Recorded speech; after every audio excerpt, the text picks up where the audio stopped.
Arise, minions, and welcome to unMadeGaming. We are here for the third episode in our Season 2.5 Void One-Shots. We have Tamir. We have an entity that used to be Dot. And we're ready to see what the hell happened 6 months after the end of Season 2. 3 months. 3 months after 3 months. the end Yours of was Season 2. 6 months. Is what I said. Three. You heard me say 3. That being said, guys, if you like what we do here and you want to support the channel, the best way to do that is by joining our Patreon. Link for that down below. Also, come join us in the Discord and be a part of the conversation. Link for that down below. And as always, you will see in the bottom right-hand corner the corruption bar. That bar serves two purposes. One is when that bar fills, Dot gets to do whatever the hell she wants to just Gnome. No one else. And two, every single dollar that goes into that goes back to our Season 3 coffee, which we have unlocked podcast. We have unlocked cosplay video. We have unlocked the third season. We have unlocked all kinds of crazy stuff. And the last goal we have, which we are, I believe, $300 away from, is 3-hour-long episodes for Season 3. So, get those little donation hands or those tipped hands ready to go. Fill that corruption bar second, maybe a third time, and see what we can do to our goodest boy in space. That being said, Dot, take us all away to the void. Well, I think we need to start with a little bit of a recap. Only to get you all up as to where we are in our timeline, because we have seen a couple different happenings. At the end of Season 2, spoiler alert, Joel was arrested. Sorry if you didn't know that. Spoiler alert. After he was taken away, the team has been trying to get on about their lives over a period of almost a full year. We saw Tal 9 months after Soul's arrest. We saw Malik 6 months after Soul's arrest. Our story today takes us in 3 months after Soul's arrest. The Defiant hasn't really been docked that long, and I imagine they continue to still dock in the private docks provided to them, as it is safer and more secure. And you don't have to pay for it. That's Blood Plus. That's probably the only That's reason. Fuck there. Let's see. Am I still quiet, y'all? Hang on. Let me just. I don't know why I'm so damn. They said I was quiet earlier too, so I don't know why that is. Hang on. I'm gonna get closer. Actually, I have an idea. Are we getting into hot ice daddy territory? No, I'm just gonna move the mic up. Did that fix everything? Does that sound better? Okay. You sound fine to me. Okay. They said I'm quiet, Mike. Fix it. You are maxed out on my end, as are the corruption bars, because we're at 3. Oh my God. Okay. Well, I turned myself up a little bit. Is that better? I turned myself up on my end. Better, worse chat. Better, worse chat. Okay. So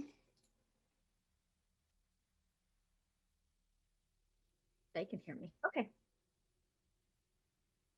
Our camera pans in on Coriolis, a docked Defiant, but a rather empty vessel.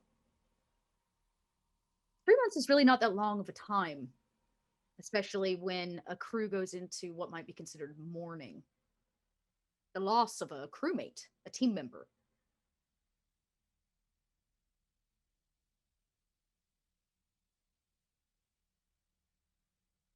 Malik didn't really stay on the ship when all was said and done. And Tamir would know that.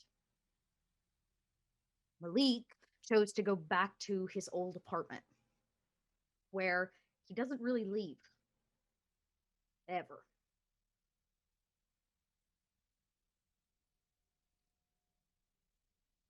How often do you check on him, if at all, Tamir? Often. At least, at the minimum, once a week to bring him food, especially food.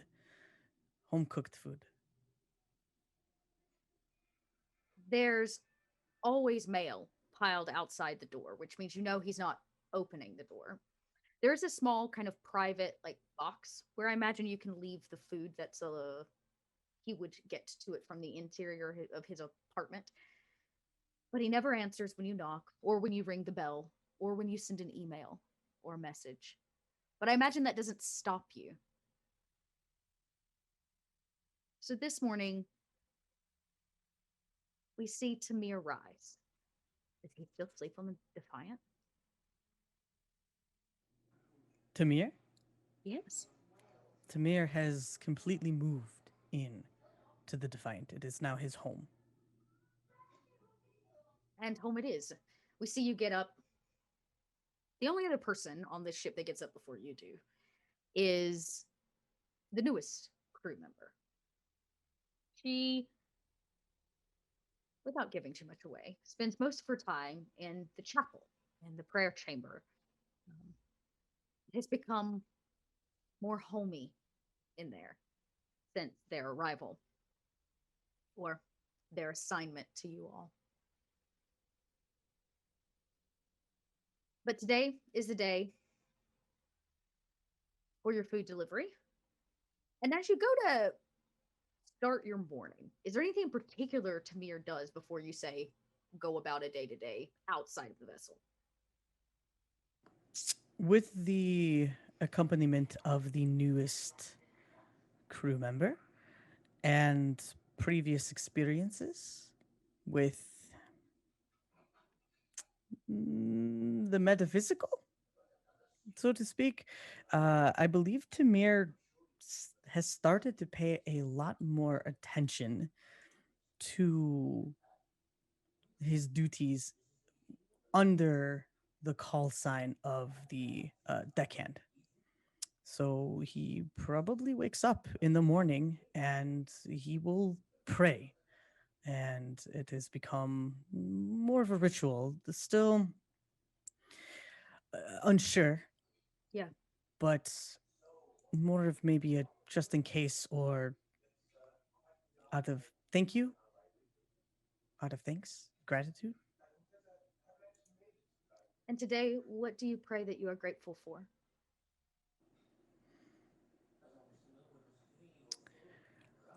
I think occasionally you'll see like Tamir as he's kneeling down with the elements that are required to pray to the deckhand, and occasionally he will slit his finger through the hole that is through his shemag, which he still wears and he never takes off, as a reminder that he is still incredibly grateful to be alive, unlike the people in that room that haunt him almost every night.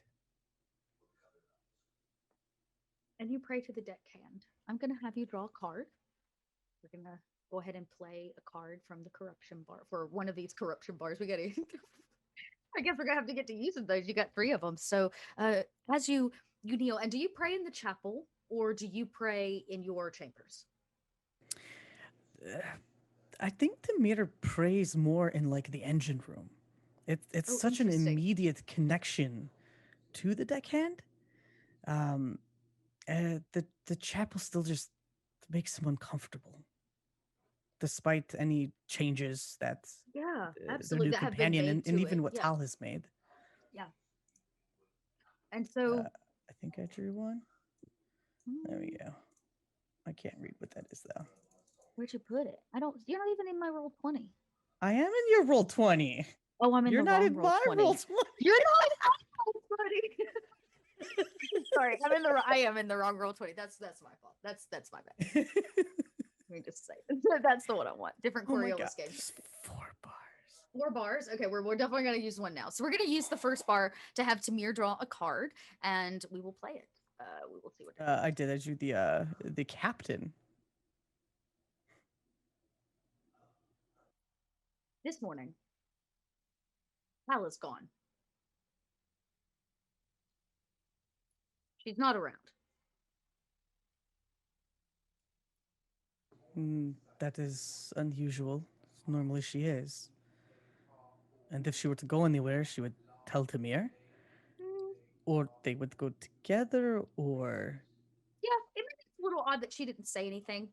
Mhm. But before you can even fathom that, there's a ring at the ship's like doorbell, the comm. Delivery. Tamir will just tap the side of his cheek to patch himself through, as he has done multiple times. Many times, yeah. Mhm.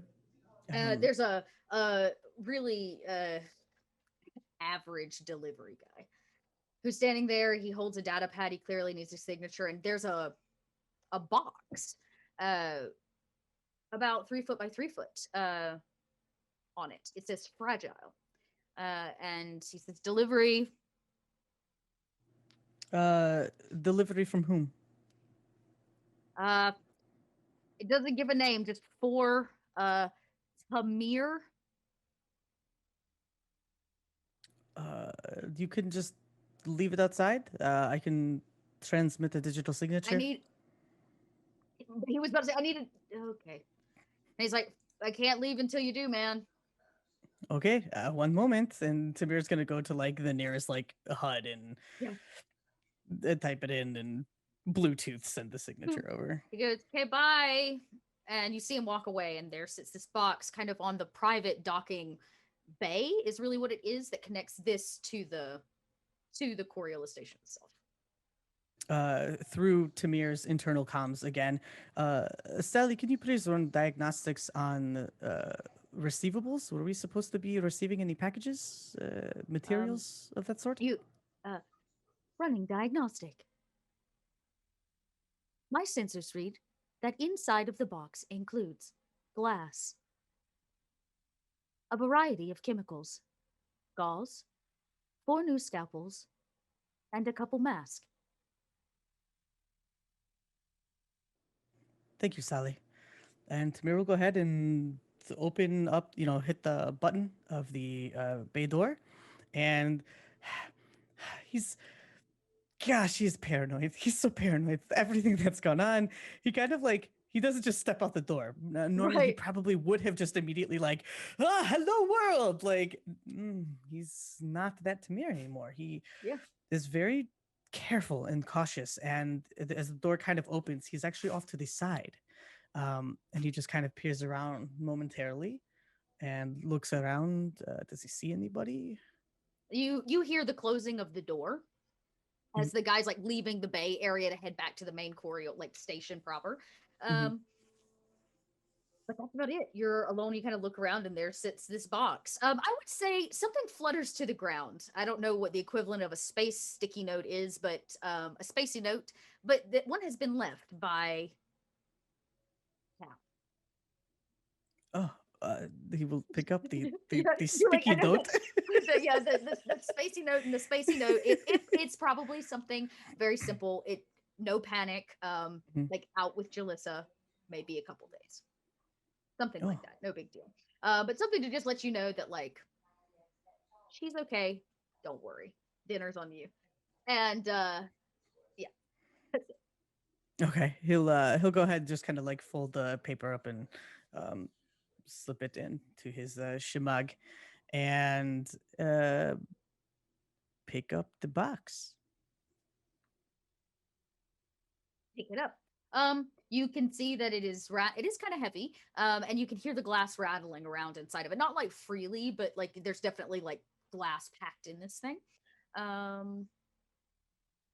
I mean, with the concept of there being masks and syringes and gauze, he's gonna bring it straight to the med bay. Yeah, you take it straight in. You put it down and slide it in, and you see that there are now 3 of these boxes in here. Maybe Tao has received some deliveries, or the new recruit on the vessel. But there seem to be like boxes of medical supplies that have been shipped to the ship for restocking. But we have not been ordering supplies. Tamir's gonna pull out his like, I don't know, the equivalent of a space Leatherman. And Okay. just like switch open, like Yeah, you have a a pocket multi-tool of knife. some kind. Yeah, Yeah. yeah, it's a multi-tool of some sort, and just I don't know. I guess they use duct tape. Yeah, the space tape. You cut through the space tape and pry it open, and you see each one is a different shipment of fresh medical supplies for the ship. Uh, you usually get what you need through your patron, but you've not really requested anything. You've not really had a use for one. The crew has been kind of radio silent since everything went down, and so, well, yeah. And are there like some sort of like itinerary of the items, like Yeah, there's like an who they inventory of came each one. from, or like a receipt, like where did this come from? Because Um, it's certainly not Oh, I can't from. do this in my head because I'm not that smart or that cool. But I will have there's a name. There's a name on it. It's not a name that you know, but I want you to make a this is a wits roll. Okay. Um this is just a flat wits roll to see if you can figure it out. I'll give One it success. from you look it over and you're like, I don't know this person, who's this person? And then you're like, wait a second. The entire name is an anagram for your brothers.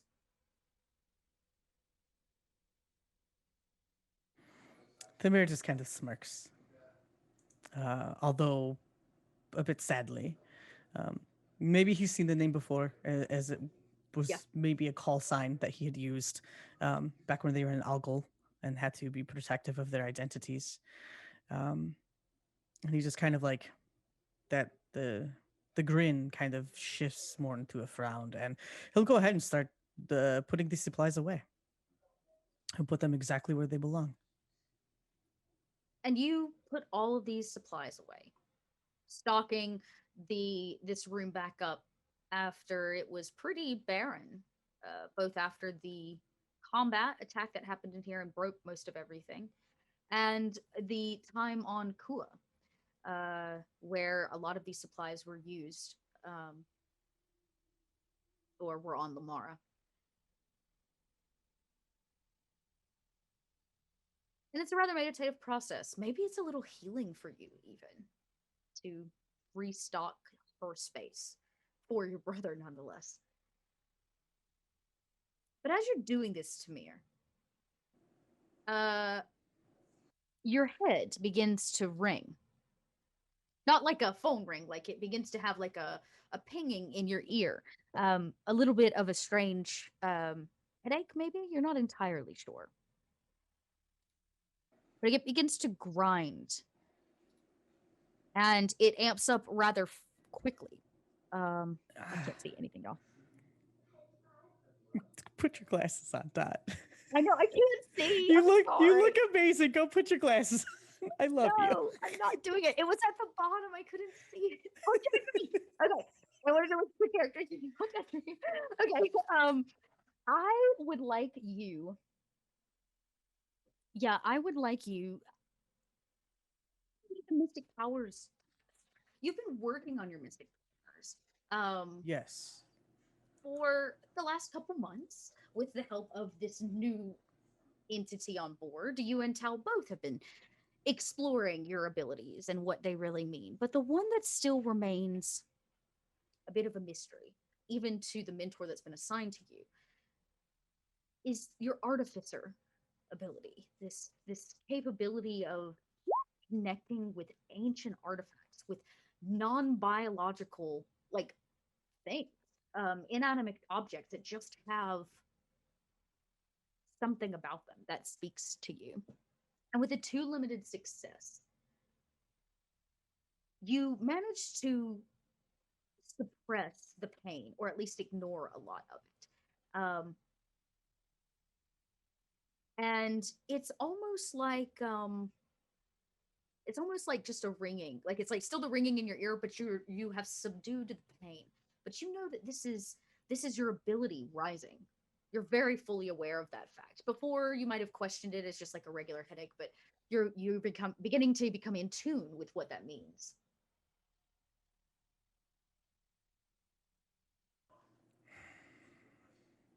Tamir is going to quickly kind of just secure or stuff whatever rest of the supplies it can, like as quickly as possible, because it's not often that he receives that signal, let alone here on Yes, Coriolis. aboard Coriolis. It happens to you Yes, sometimes when you're in the presence of your patron because, of course, they have a large it's collection. everywhere. Right? It's everywhere, so it's just like almost deafening in that Mhm. regard. But like this is this is calling out to you in some way. Yeah.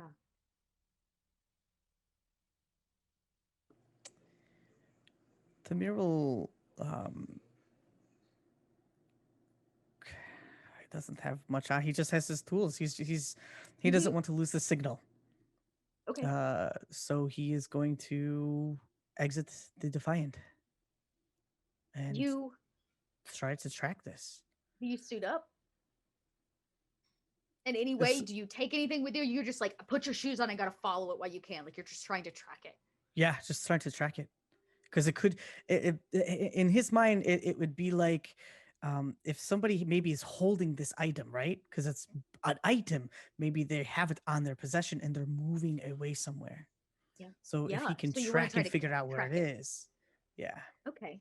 So you immediately leave the vessel. You maybe grab whatever your side bag is and you pull your boots on. Nobody's home, so you lock up and you run. And you break free into Coriolis through a sliding door that opens for you. And the sound of people. I mean, how many days has it been since you've actually left the vessel? Do you leave regularly? Uh, Probably not as much as he should. Really, just to either get food or drop food off for his brother or Which you're only research. probably doing on what, like once a week? Okay, so you've Hmm. been doing some researching. I'm interested. What have you been researching? I think so. Before Tamir leaves, like we'll say, like maybe he has to like cross past his room, and inside is just like there are these just like holodecks everywhere, along with actual physical pieces of paper that are plastered to the wall, and it looks almost obsessive. And there is a very noticeable difference between different sections. There's a section about the mystics and the mysticides and their disappearance. Every piece of news he can find from every source is just there. There is as much information that he can find about the emissaries in another corner. There is, unfortunately, not a lot of information about Jin in another corner. He's been very busy. So we kind of see your I guess that would be your thought pattern. Maybe we even see it like across the wall. The camera pans as you toss these shoes on, right? This what has Tamir been up to? He's been doing a lot of research, and clearly not all of it is coming from just a computer screen. That there's been some legwork that's been done to get printed items and some things um, of the past. Especially like for the first Horizon, which most of those Yes, records have been destroyed, and he is obsessed is still a good word for it. yes. Obsessed. Okay, I will give you a choice. You can. Would you like to roll for each one of these to see what you have learned? Oh, or Or we can wait to do that until later. oh, I don't know. I don't know. Okay, What do you want me to do? then roll. Okay, then roll right now. So I'm gonna have you Let's just roll roll. right now then. Let's do it right now. Okay. So here's what's gonna happen. The first roll, which was the third horizon, that is a culture roll. If you don't have culture, you're just gonna have to roll It's with straight up empathy. empathy. Yeah, that's what the yes, culture is empathy. Yes. Yes, empathy. Okay. Okay, that's okay. Negative. Tell me. The other one was Jin. Chin. Um, Is that also culture? it is culture, but you know more than the average person since I don't know. You've come in contact with them, so I'm going to give you a +1 to the roll as well, this empathy roll. Okay, so let me add the We'll plus do these one over. to empathy. Okay. Nope, still And negative. what was the last one? Oh, wait. The Mysticides. mysticides. Mm-hmm. The mysticides are a little different. Technically, it's still a culture roll, but you're gonna get. Here's a question: what are you trying to research about the mysticides, especially now that you know more than the average person? We know so much more than the average person. Uh, Are you trying to like who? track who was missing? Yeah, I think that was part of it. But ultimately, the who and the why. Okay, Is the who and the why. why is the order of the pariah being used as a scapegoat? There's no way that Okay. human trafficking was just the you No, don't just no, that was the cover. That traffic. wasn't a very easy. That was cover. another cover, right? That was So a very easy cover. Where did my who darkness is thinking pulling go? these strings? Okay. Well, don't forget, you can always take a reroll. You can always take a reroll right now if you wanted to reroll any of these. I'm going to have you roll wits again, but I'm going to give you a +2 to this roll because you know more again than the average person regarding at least the situation with the mysticides in connection with the order. Okay, and what was the plus you said? 2. 2. Okay, thank you. And so wits. Okay, that's a 1. All right. In regards to the mysticides, you've done a lot of research on the order. The order is very interesting. In comparison to the consortium, they are kind of the next most powerful faction, I guess you could say. They're religious. So, in terms of the relationship, politically speaking, between the order and the pariah, the order and the consortium, it's a little like the Catholic Church and the monarchy, right? The order's not quite powerful enough to like take over. And there's always been a little bit of contention between them because of this like constant like who's right, but they have different beliefs. One of them is a governmental system, one of them is a faith-based organization, we'll say, or a faith-based faction. So if the First Horizons plan was to upset the internal structure of the people of the Third Horizon so that they could come in and basically take over. Because remember, you kind of put that together that they're trying to disrupt things, right? By seeding false information.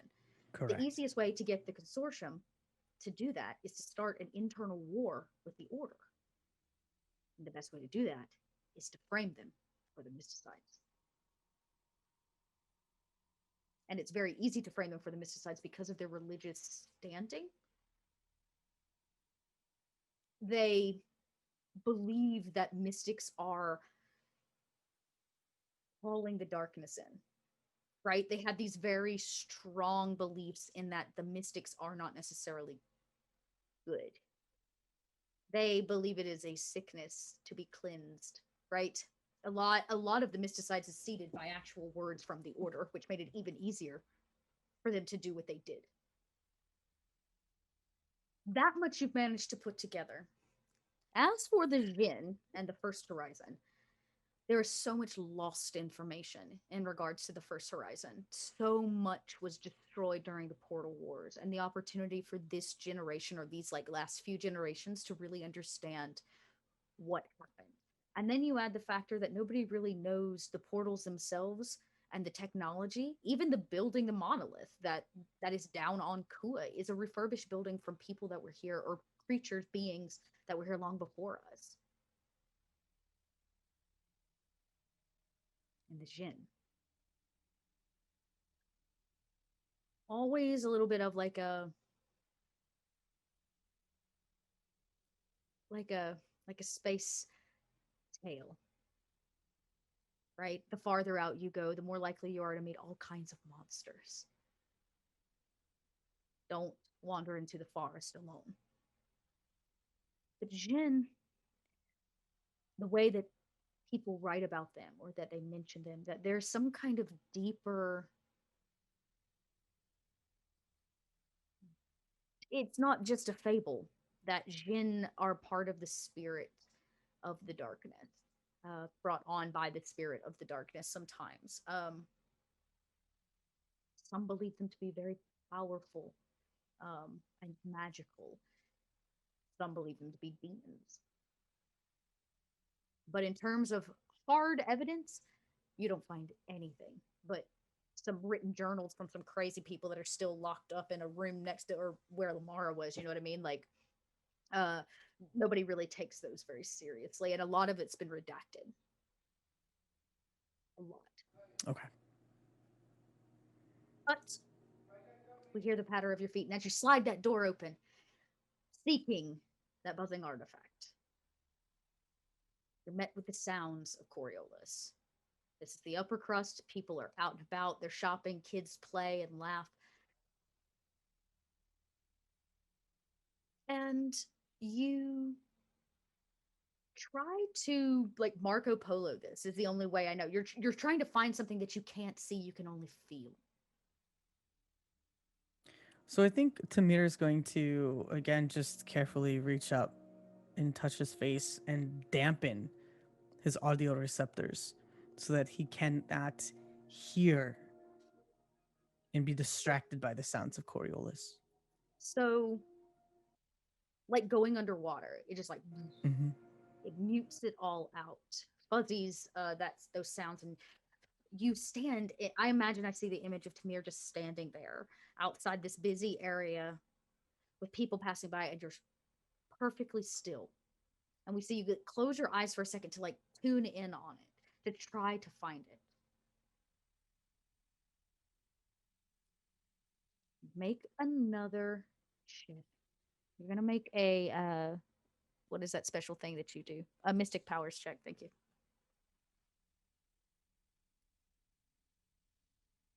Okay. Okay. Okay. One success. Okay. One. Yeah, one limited success. Okay. Mhm. That's all you need. You're like, you wait, and kind of like a just like any proximity sensor. You can kind of like feel it. Now the floor that you're on, I'll just kind of set it up. It feels like kind of like the inside of a cruise ship. You know, where it's like hollow, or like a hotel where it's like hollow in the middle, and then you've got just like rings and open rings of just like stories of houses and shopping. And it kind of looks like that for many stories up and a couple stories down. So you're on about a 15-foot wide circular walk path that goes around this entire like area. And it pings, and you open your eyes to try to see it, right? Like, who is it? To try to notice who it is. And you see the figure of somebody from the back. Your eyes go straight to them. Your powers tell you that is the person that has the artifact that you're looking for. And her cloak, kind of ragged and a little out of place in this area, cuts around a corner. I would like to pursue. Are you trying to do it with any kind of stealth? How loud is the sound in his head? It will get louder if you start to move. You can track it. You know that that's the person that has it. Okay. I think he'll. Oh gosh, this is not his forte. He will try to be somewhat stealthy, blending. Hey, you don't have Assassin's infiltration, Creed do you? style. Oh hell no, he does not have Okay. infiltration. You can take Agility was a his dump basic. stat. Yeah, I was about to say you can agility, because that's what this is. You can make an agility roll. Okay, God. Okay, would you like to give me a darkness point and pray to the icon? No, Great. it's very much up to Tamir. Is not the stealth guy. It's just not him. It's You fine. you're like pushing through people, right? Yeah. And you He's like round eager. the corner. He's like, yeah, you and know. he's like, what is this? Like, it's strong. It is much stronger than that stone that you found. This is much stronger than the glasses that called to you in the marketplace down in Little Algo. Like, this is there is something super. She has something really fucking powerful. And as you like round the corner, you can see, like, maybe you're like looking above the heads of people. You watch as she enters the elevator at the core, or near the center kind of Coriolis, and takes it down. But you do lose her. The ringing becomes distant, though it does not disappear. Tamir's going to wait and watch the monitor for how far down that elevator goes. Okay. Ding, ding, ding. It goes down, a couple basic floors, probably dropping people back off at their apartments that are just below you. And then it drops and cuts down to. It's like one of those express elevators. Like once it gets past all of the apartment and housing on this floor, Yeah. it drops, right? It's like an Oh, express to the bottom. There's no other stopping. So it cuts past the core, which is like the centralized shopping area, and the net, the docks, and goes straight to the cellar. Great. Would it be safe to assume that there might be a service elevator down to the cellar? Yes. And Tamir's been to the cellar and A lot. You quite. spent a lot of time. Yeah, you can Yeah, go a he couple spends different a lot ways. of time there. Yeah, All right. yeah. So he Okay. out of public eye because he does not want to be in public as much as possible. He will try to take a more discreet route down into Okay. the cellar. Then I will let you make another. I mean, here's the thing: are you going to want to sneak when you get off? No. Great. Then you're fine. No, it's the cellar. Right. You take a service elevator down, you hop off, you take another service elevator. You're going to have to hop a couple of them to get down there, but you know this way. And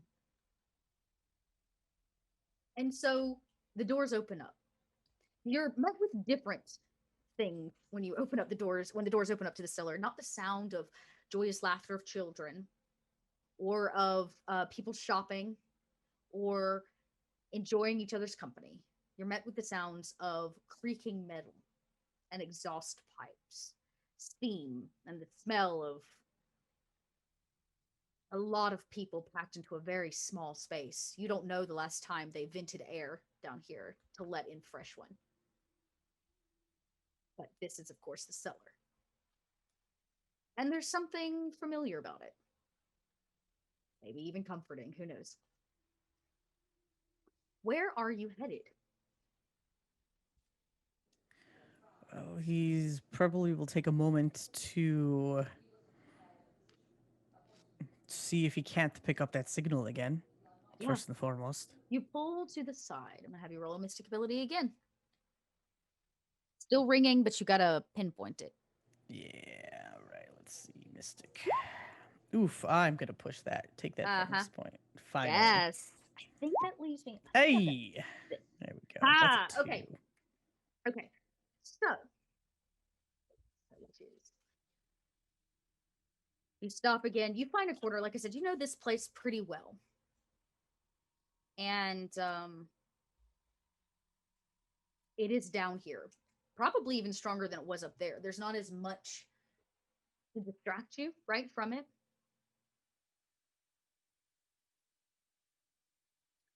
You feel the urge and your feet begin to just kind of carry you. It's like you're listening to somebody singing down a metal hallway and you're trying to like pick it up. And you pass hungry women with kids asking for money and sketchy cantinas, men with guns at their hips, hidden guns at their hips, stare you down as you walk past. But I imagine that you are carried kind of down and through, and you dodge and weave, and you come to a stopping point, an area of the cellar that is not really populated, called the Stacks. You've been here before. When you came to pick up all those weapons with Sul and Tao. And you met Amira down here, who of course sold them to you, or was at least your exchange. But this time you're coming in the front entrance. Last time y'all came down and tried to follow and did some weird things, and Sul used one of his assassiny, back alleyway things, right? But like, yep. Your abilities have led you to the front. You can see it. There's kind of an archway made of it. And it's called the Stacks because the whole thing is, like, as far as the eye can see, is nothing but stacks of containers, of big, like, shipping containers. Some of them will be left here for all eternity until they're possibly scrapped or salvaged for more need. But It does look like off in the distance down here, there's a small crane of some kind that's like attached to the ceiling that's like picking them up and like moving them. And you know what you used your container for. So, and you know that a lot of the containers down here were probably holding mystics and people during that. So this is the seedy place. Nothing really good happens to living things in the stacks. But as you stand outside the gate, or the entryway really, you it's like the metal stacks in this place are causing that sound to just ring out. It's like it's echoing across all the metal in here. You can feel the energy, to me. That doesn't make any sense. Uh, he'll just walk in, and the closest container that he can touch physically, he'd like to reach out and just touch. And you get to the first stack and you're like, okay, what can I? And so you lay your hand on it. I'm guessing to use your ability again. Probably. Yep. See if Close we your eyes. can You're like, I'm decipher so more. close. It's getting more powerful and closer. Okay, yeah. One. All of these containers are touching. And just like any machine that reads electromagnetic activity or any kind of electricity current, it's like in your mind's eye, you can map the vibrations, right? Across these. And so in your mind's eye, it goes from being stacks of these things in three-dimensional form into being like a roadmap across these stacks in your mind. And you begin kind of like walking into a maze. You run your hand down them, keeping contact as you walk and you walk and you walk, and you can see where that current or where that energy ends is beaming. It is radiating.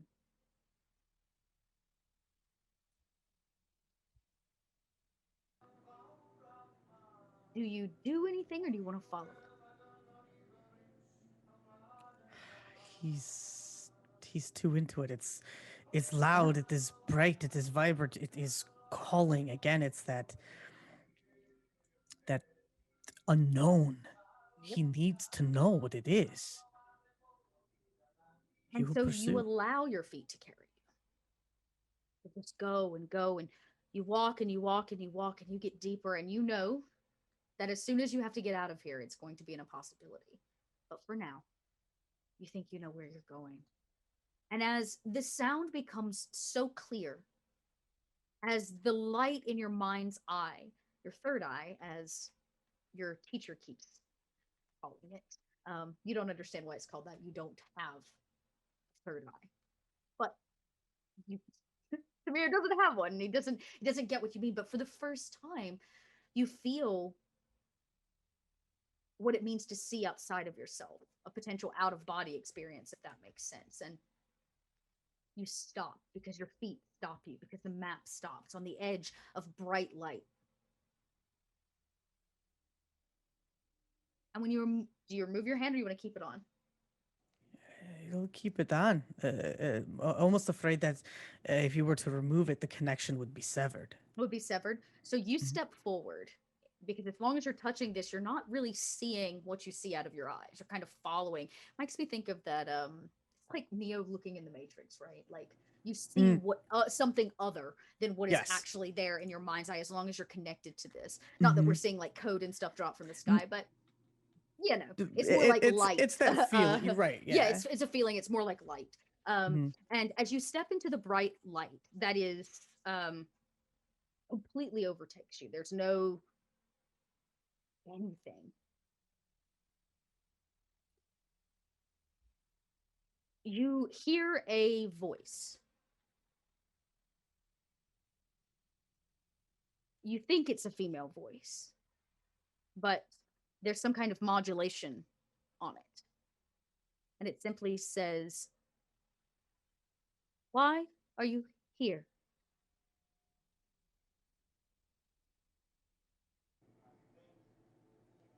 What are Probably you? startles you in honesty. I don't know. He's kind of seen and been through some weird. Once you stuff. step through a rift with a Yeah. dead emissary, there's That's true. probably very little at that point that would be super like, Ugh! Unless it was another rift with another dead emissary. You asked her what? Did I say where Oh, yeah, who are you? or who? What are you? Oh no, I don't remember. It Don't was remember a. either. That's okay. He does a who, what, when, where, why. That's yeah, Tamir's kind of a thing. And line she of says, thinking. what I am is often up for debate.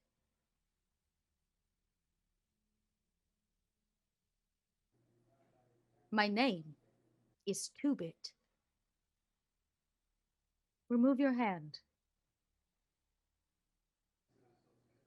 Of course, and he will remove his hand. You pull your hand away, and that bright light disappears, and you're standing in the center of this. They go up as far as the eye can see. You must be deep into the center of the stacks. And this area has been converted to some degree. There is some fabric and netting that blocks some areas off. There's a hammock to the far side. But what surprises you the most is that there's a lot of technology down here. Not anything like you've seen before. This person has built every single piece of this.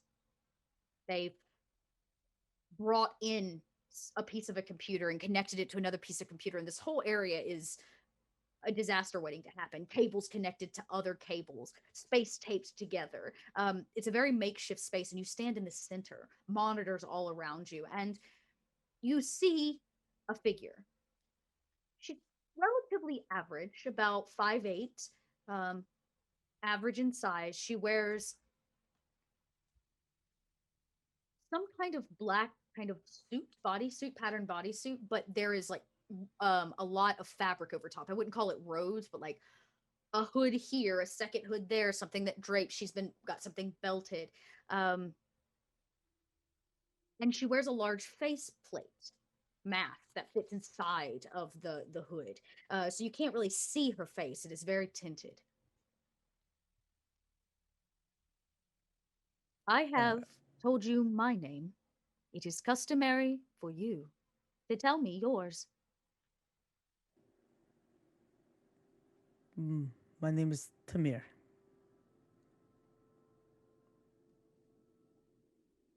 Does he still feel and hear the ringing? It's coming from her. Like it's on her person, whatever it is. Mm-hmm. How did you find me?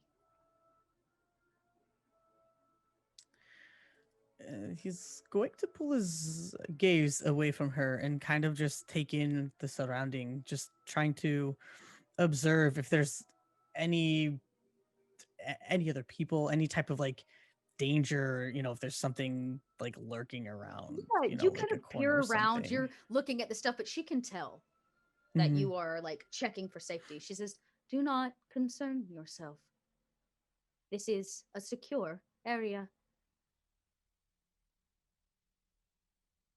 You tripped the sensors about 30 boxes back.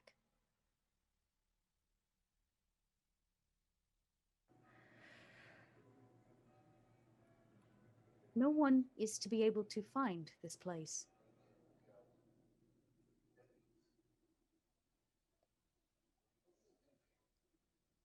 I am able to find things when they call to Explain." me.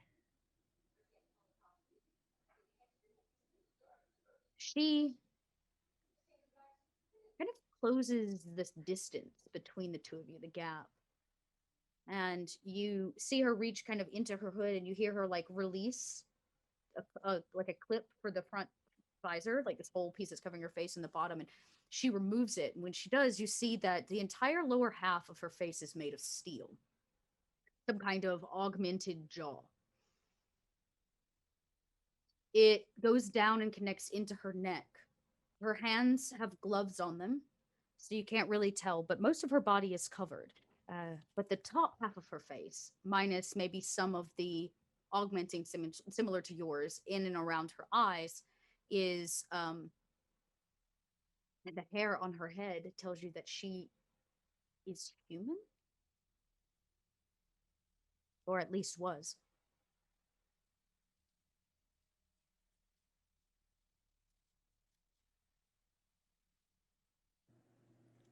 Is this your home?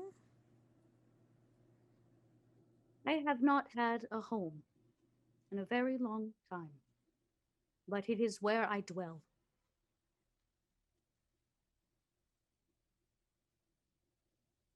And all of this, and he gestures to the the technology of your vision.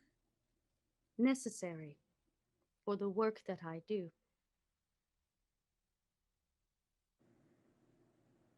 And what is that, if I might ask?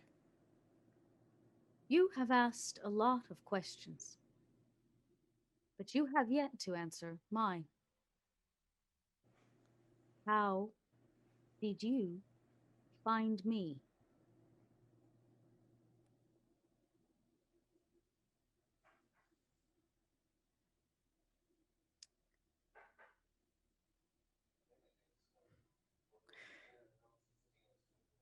Can Mhm. Tamir, he's so paranoid about revealing mystic stuff. He's so It makes sense. Granted, you're staring at a partially robotic human, which is right, something you've which never seen before in your life, no, which means no, she's which is probably not, like accepted, but yes. right, yeah, I'm not gonna ask to roll. I think he's just gonna inherently the tech, the modifications. There's almost like, you know how like if um like if you're just like walking about and like somebody has like a tattoo and you're like, oh yo, I love that tattoo. Yeah. You've got one that's like similar because it means like Right. this really obscure thing, and you're just instant like brotherhood because it's just Mhm. like, the type of people that like that thing. I think that's why he just is gonna intrinsically let his guard down a bit here. Um, that's a lot of modification. That is beyond modification. Um, I did answer your question. You asked how I found you.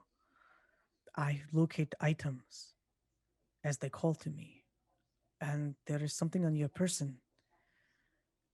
I can hear it. I can feel it. It is old. Artificer. You are an artificer. Yes, I am. She cannot smile because her lower jaw is steel.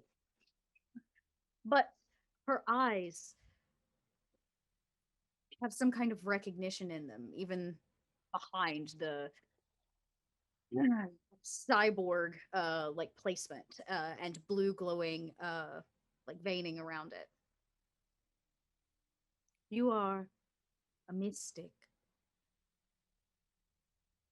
Yes, I am. I have been alive a long time. I have never met a mystic. That was an artificer.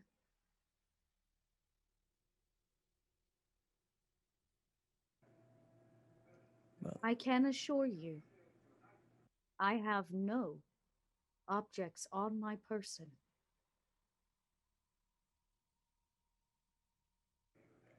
that cannot be true. I can feel it. I can hear it. This is loud and powerful. She removes like the hood, right, to show like her hair. A little bit of it she has left. And she kind of disrobes and shows you that she's wearing a very simple kind of overall protective bodysuit. Um,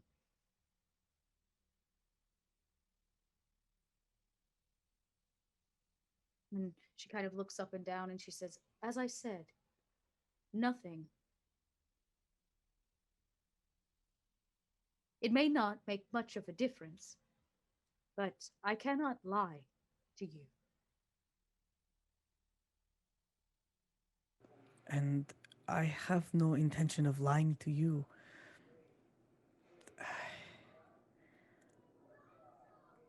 This does not How make any long sense. have you been practicing?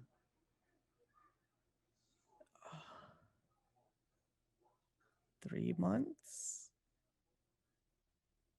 I remember my first 3 months. That was a long time ago. Do you have a teacher? Yes, I do.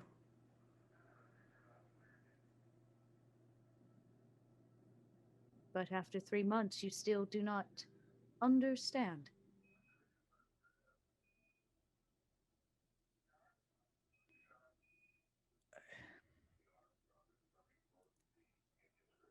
It doesn't make sense. There's not a good explanation for any of this. I have found that is true for most things, Tamir.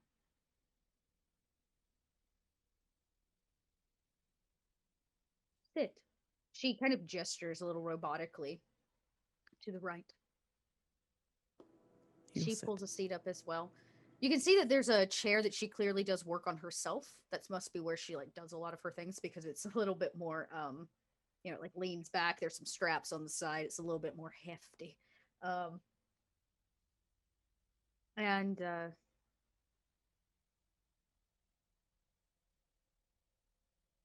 She says, "So, what do you know, Tamir?"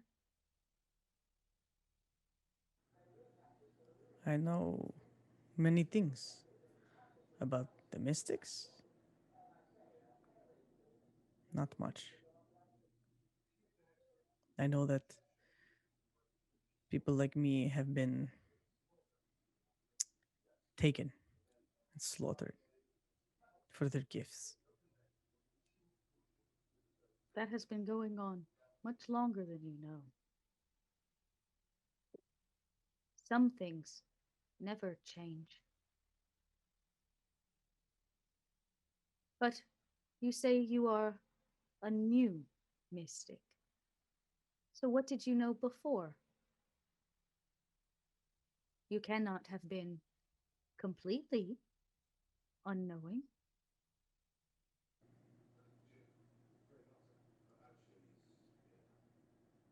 I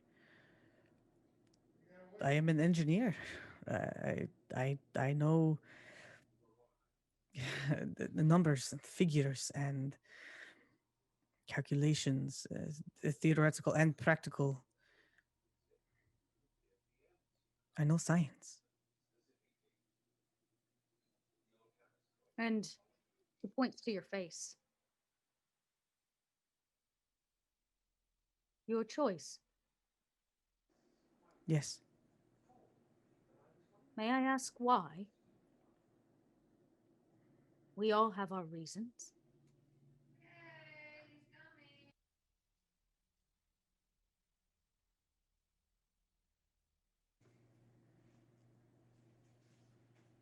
it felt right to be able to. No, it didn't feel right. Our bodies are so limited. Limited. She smiles. Well, she can't. Yes. We could do so much more. But we are fragile and confined.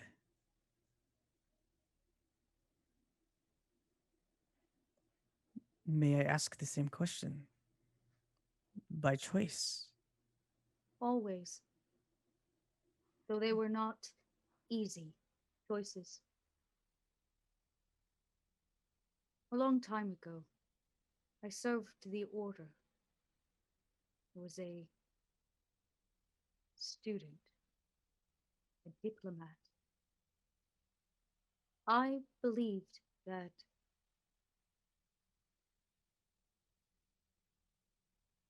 faith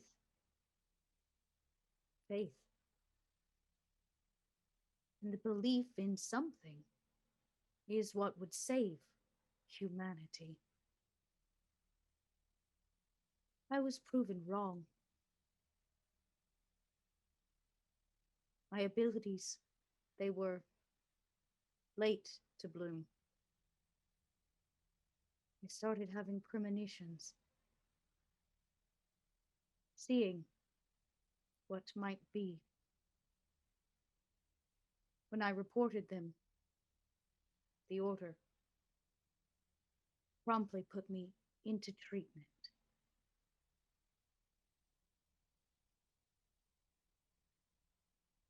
I ran, and I found a crew.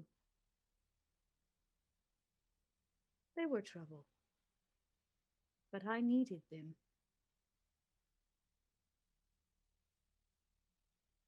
We were on a mission to retrieve information, important information. Unfortunately, the consortium got their hands on us first. I too had a, she kind of points where it probably once was, now is the like functioning piece for her jaw. Mm-hmm. It was my first.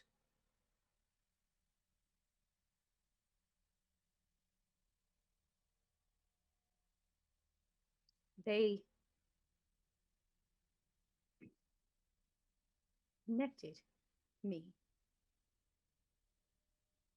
to the computer, hardwired my brain in,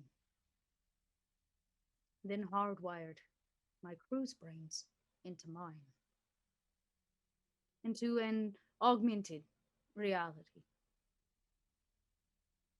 a primitive world where humans rode four-legged creatures and wheels were made of wood.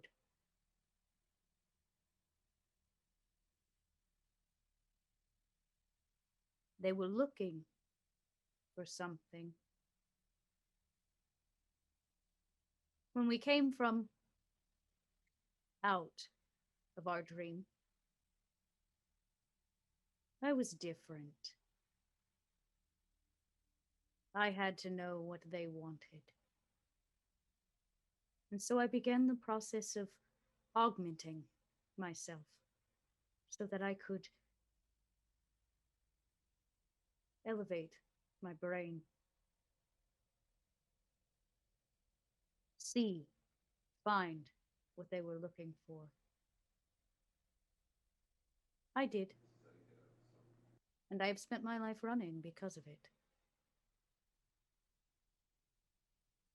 One step leads to another and another.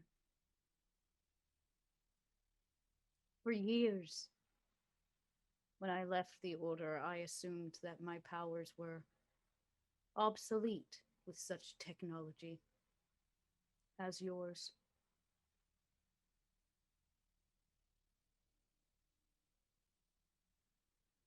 The fact of the matter is, they lied. My brain, my essence, became more elevated than it ever was, Tamir.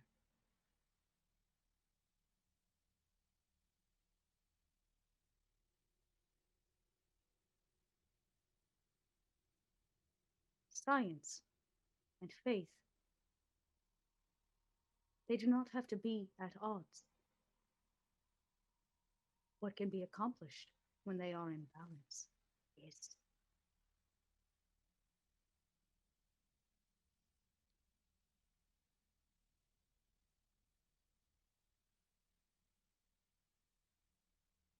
No one ever finds me.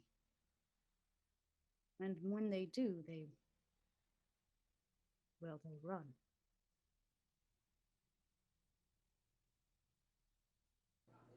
I am Why are not here you to run. really here, Tamir?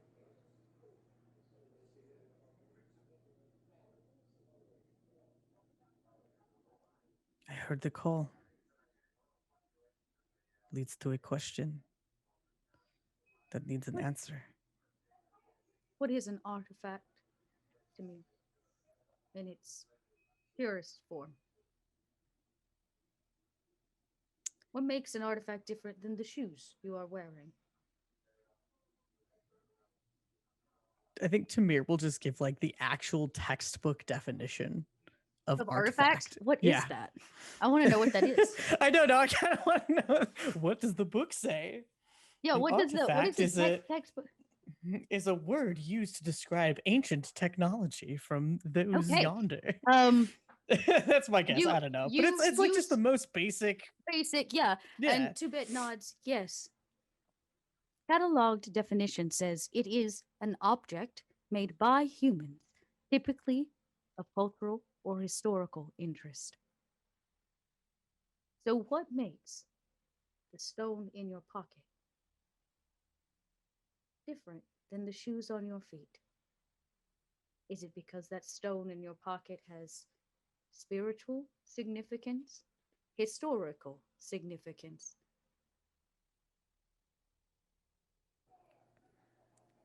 I'm not entirely clear. The answer is not really present.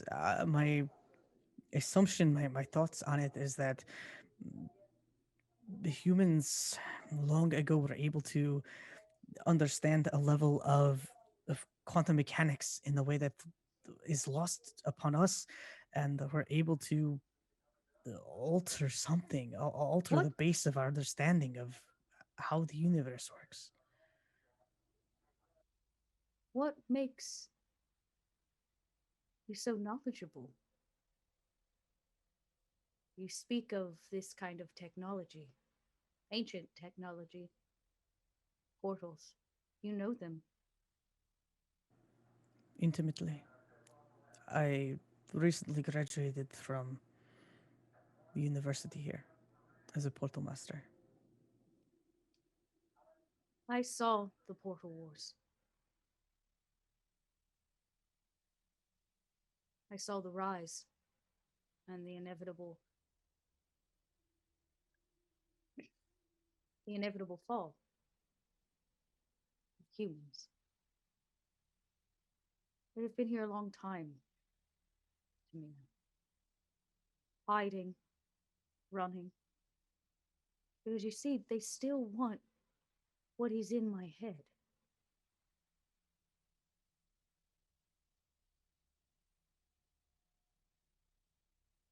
Who? Everyone.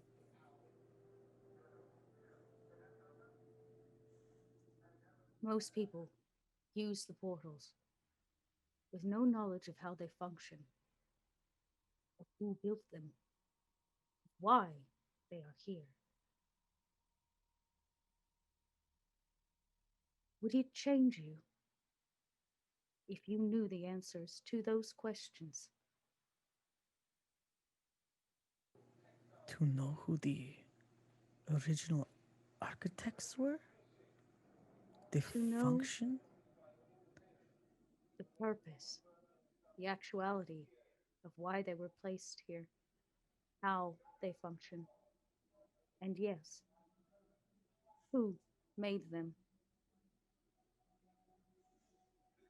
You see, Tamir, after all this time,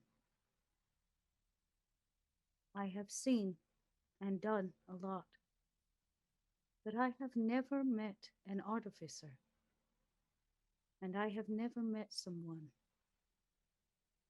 who likes the study of portals the way that you do. Two anomalies in a single day, statistically speaking, is impossible. The Order calls that miracles.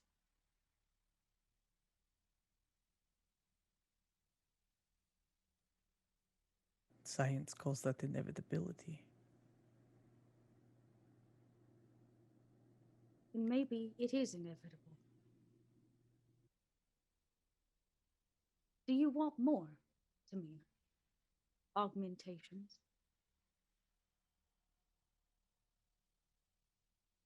I have 12 successful.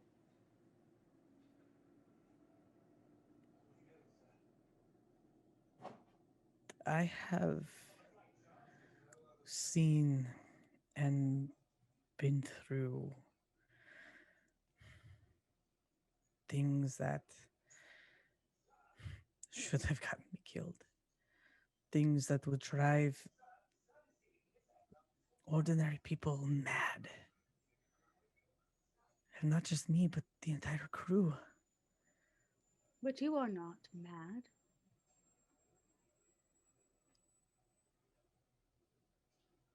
No. At least I don't believe so.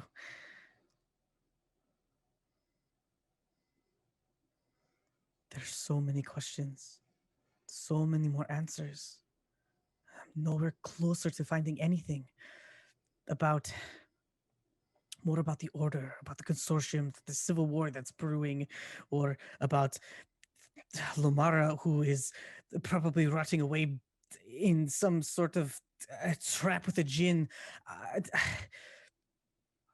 about the first horizon knocking on the portal doors. What did you say?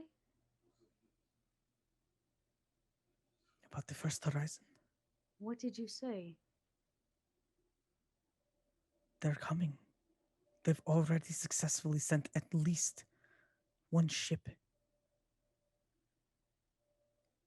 If you say that you were there for the original Portal Wars, That is you know impossible. it should be impossible, but I saw it with my own eyes. Come. Meditate with me. Meditate. But I wrote an entire, my thesis is written on it. I could just show you the... She gestures. You realize now when she gestures and she sits in the middle of this kind of centralized area in between these stacks that the cables run around this place, forming a circle. And she sits in the middle and she says, please.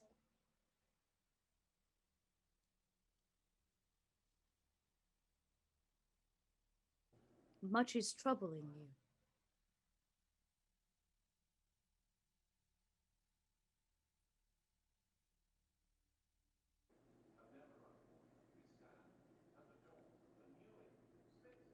There's When I so was much. at the order, they told us to pray to the icons.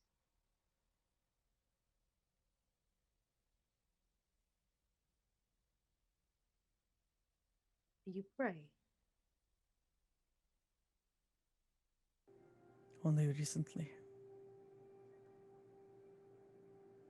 I was not a believer for a very long time. But you are now.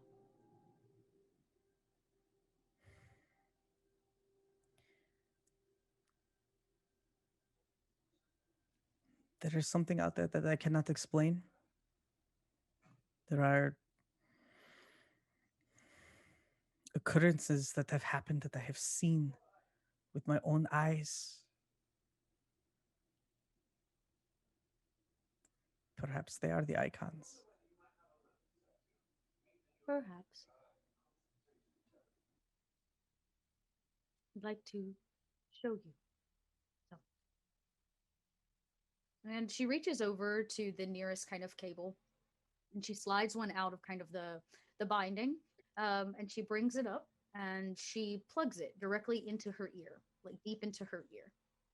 You hear it almost like an audio jack, like click in, and takes her a second, and her head twitches a little, and she says, "I too used to see prayer, meditation, science as different things." Separate from one another because they each require something different. But when they are in balance together, it changes perspective because they are not without each other. Ever. Two-bit gestures to your right. On the floor is another jack. This is pull the end. You can plug it directly into your augmentation. Though He'll yours kind of hold desperately it. needs an upgrade. She kind of says under her breath. Hey, this is all I could afford at the cellar, so he'll plug it in, kind of at that little pinhole behind his Yeah, neck, tiny behind his pinhole. shoulder. And you too feel it, like a zap, a little bit of a zap.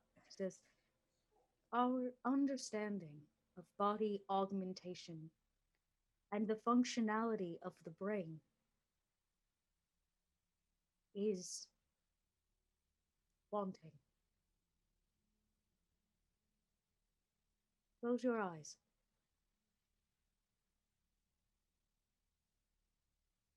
Two-Bit joins you. She continues to talk. The technology that you feel, it is connected to your brain. Meditation is used to open up our senses. Sight, smell, touch, taste. But what about the sensation in the back of your neck? An unaccounted sense.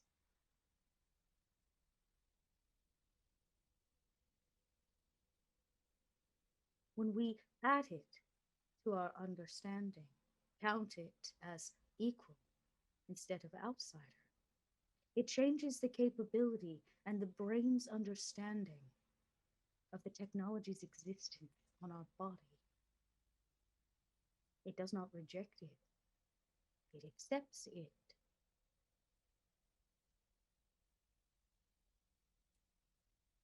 And she sits there in silence with you too. And for a while, Tamir, you feel the electricity at the back of your neck.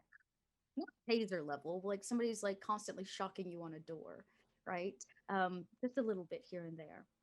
And she says, try again your abilities now that you are centered. Roll a mystic power once more. I'm going to give you a +2 for 2 reasons. Well, there are 2 different reasons, but I will tell you when you're done. Let's see how you do. Alrighty, let's see. Nice. Take a 2. A 2 limited success. Very nice.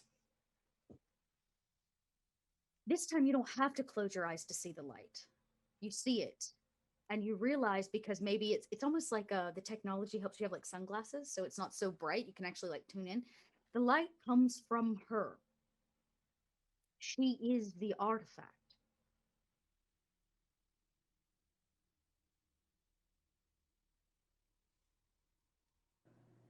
Two-Bit, how is this possible? If it is in fact true, by definition, that an artifact is simply something created by humans with cultural or significance and heritage, I qualify under that definition to me.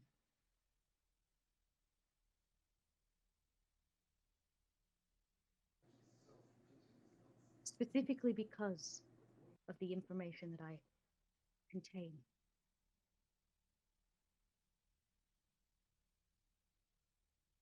But I am still human. My body is failing me. I've been here a long time. Some would say longer than I should.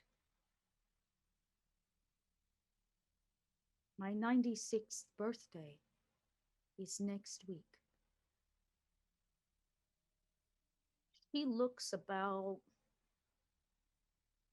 35, sans her jaw. Mm-hmm.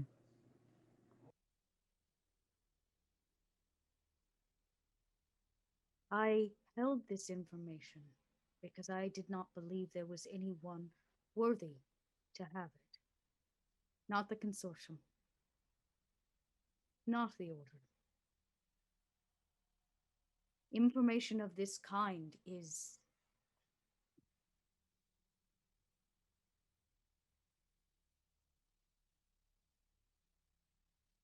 I would like you to take it from me.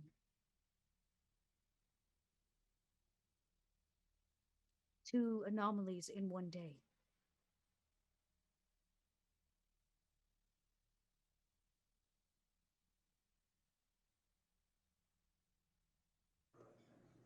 You said that you are hiding, but that no one should have found you.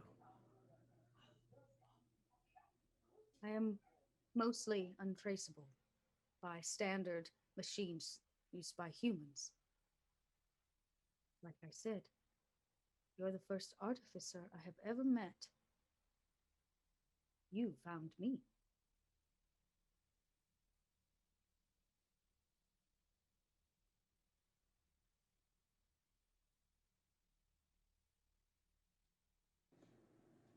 Do not go into the cellar to get your upgrades anymore, Tamir.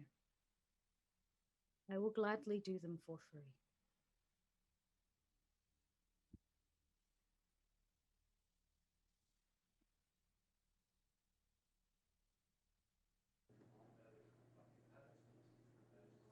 What do you need to do with this information? Keep it safe.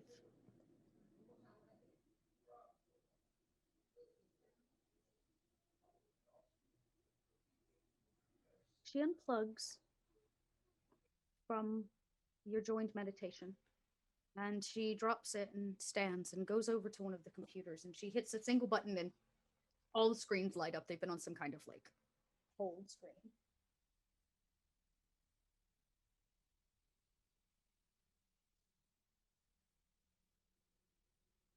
He pulls off her glove and, with no hesitation, reaches in and plucks one of her eyes from its socket. She sets it very gingerly on the table next to her. And she uses the small of her smallest finger to reach deep into an empty eye socket. You can see that there's some blue light emanating from it, which tells you there's some tech in there that you just can't see. And she pushes the way you might remove a card from a camera. That press motion. And you hear it like click. And she pulls from her eye socket a very, very small data card. She puts her eye back in, it whirls around until it fits back in place, and she slips it into the computer into a very small slot. And she hits a button. A bunch of code begins to come up. And she says, "Can you read that?" Can he read that? I don't know. How good is Tamir with code? It's not really his forte. That's, I mean, I'm sure he knows like basic programming. You know, everybody knows a little Yep. bit of HTML. Yep. But it's probably not something that he was super trained in. It's not what he went to school for. She sees you kind of looking at it. She says, "It's okay to say, I do not know. Part of science is accepting the unknown." Of course, this is just, it's not a, I am not familiar with programming. My brother, though, he's very good with it. You have family. Yes. Good. They can keep you safe then. Are you still plugged in? Yeah. I would like to help with that if I could. As much as I'm sure your brother would be able to crack the code. Some information is only able to be read in code. It is not a language that many can speak.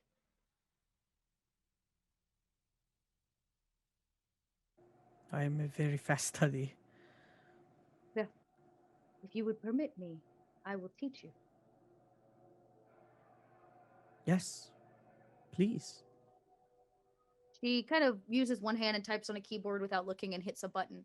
And when she does, you feel a shock in the back of your head, Tamir. pretty painful, in fact. And she says, I am sorry. I forget. I should have warned you. It was going to hurt some. But now, and you look up at the screen and you can totally read it. The brain is a series of signals, electricity. Right. We can imprint onto the brain certain pieces of information.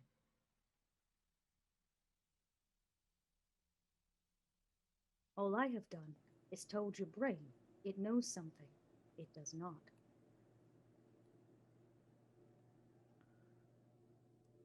Can you do this with anything? Not all things. Even I still require a voice modulator. And she kind of pulls up, and you see inserted into the middle of her chest is a voice modulator, a basic voice modulator, which is usually worn around the neck and then translates out what you say. She's had it inserted into her chest. Not all things, but some are small enough, such as understanding binary code. Go ahead. Read it. He kind of takes a hesitant pause, and just kind of like looks her over one more time, and will then look up at the screens and begin reading. You begin sifting through this information, and probably for the first couple minutes, it doesn't make a whole lot of sense. But as you scroll and more binary comes across the screen, something begins to happen. You realize what it's talking about. Some of this is not new information to you, it's just a little different. This seems to be information on how to build portals, on the original science and technology that was created by the ancient ones before humans arrived here, before the first horizon. This is lost information from a culture that no longer exists here. 2-Bit is an artifact because she's the carrier of such historical information. To my knowledge, Tamir, you and I are the only people who have ever seen this.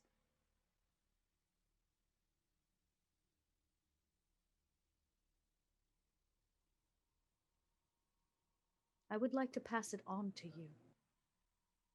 It has been my burden for a long time.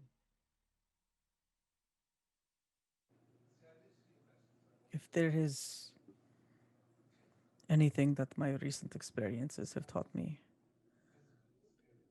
with my captain, my brother, and my friends, is that no burden should be carried alone.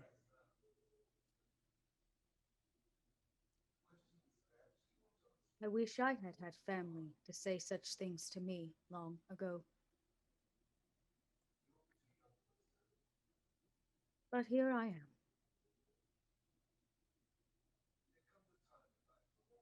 They will hunt you, Tamir.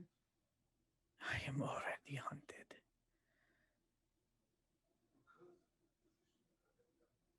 We have seen too much. I know But this this- feeling.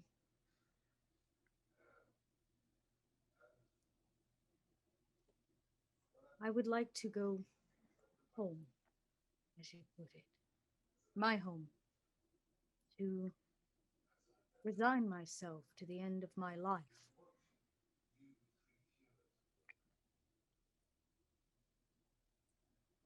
This morning, I got up and prayed to the icons.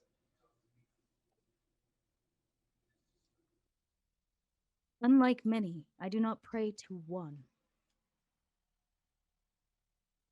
For many years, I served only the Lady of Tears. But as all great things Balance is necessary, and though she may be a giver and a bringer and a herald for the dead,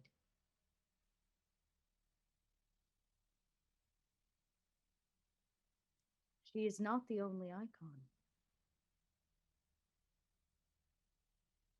This morning, I prayed that the deckhand,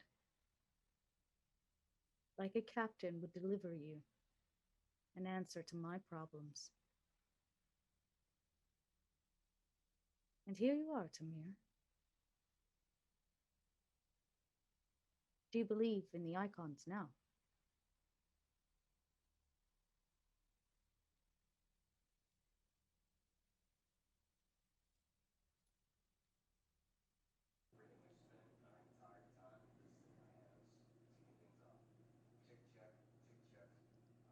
I still find it difficult. All things in life are difficult.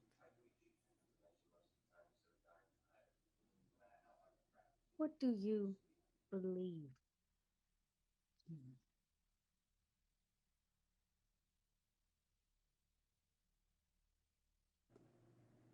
I believe in my brother and my captain. I believe in love. I believe that people inherently will do good things. And I also believe that they will do horrific ones too. Do you believe in yourself?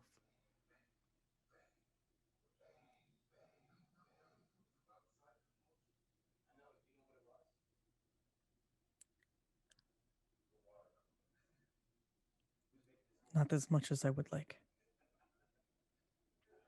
I encourage you, as you continue your practices with your teacher, take them in for what they are and find your own practice. Tibet kind of gestures to the room that you stand in, her temple.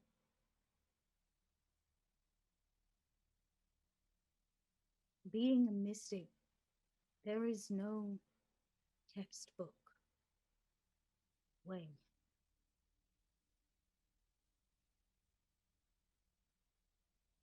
Being a mystic is, from my experience, about helping others find their path. When you touched that stack, there was no doubt in what you sought.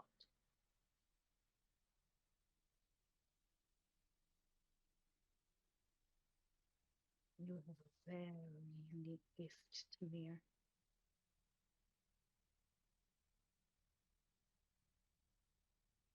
And as a very lonely cyborg, if you don't believe in you, nobody else will.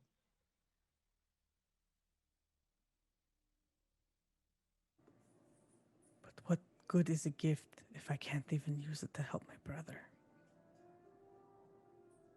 I owe him everything. Why is this?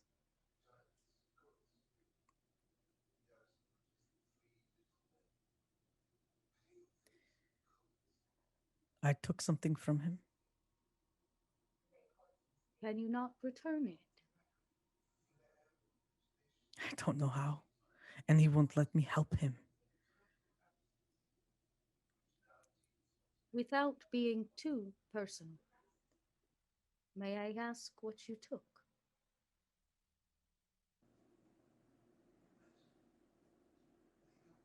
I believe he loved somebody.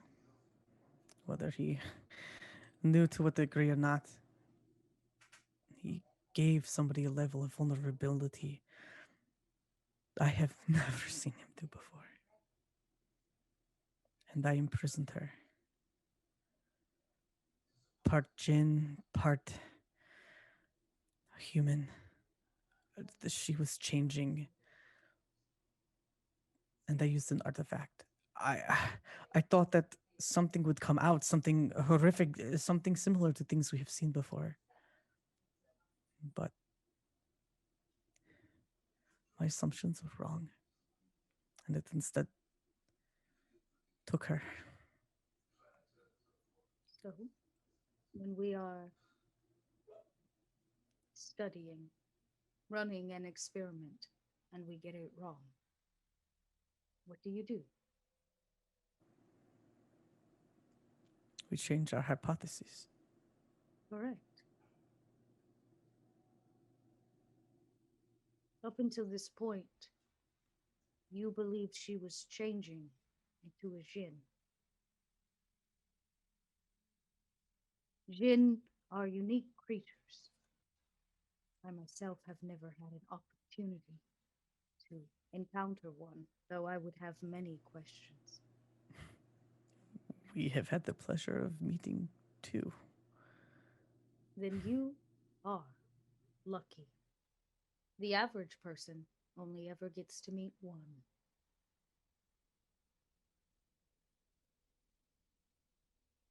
And they don't usually know it. There is a theory that Jinn are brought from the other side.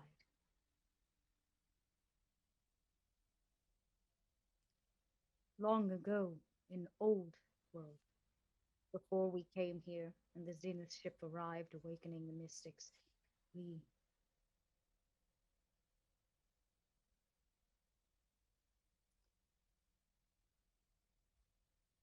humans believed all kinds of things. They had many religions, faith. Much of that is now lost to time, lost to the portal wars. But some things remain. Many tried to uphold their same teachings, but again, with time, they become lost, jumbled.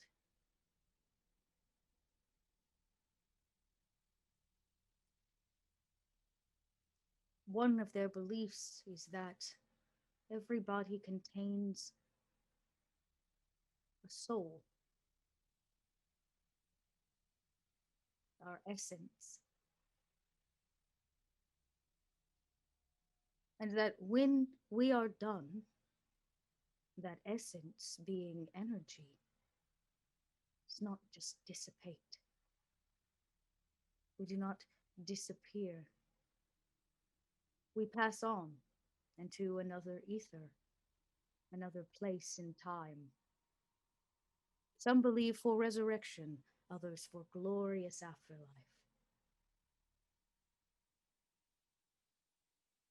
But if there is always a little truth in our fable, what if your brother's love is not changing into a Jinn? She is possessed by one.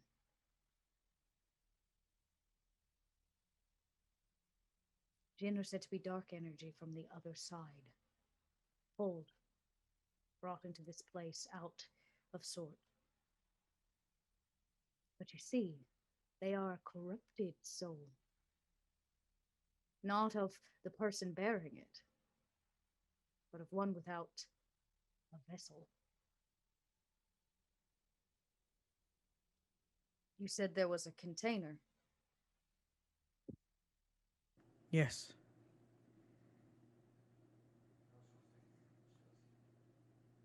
You let the Jinn out of it?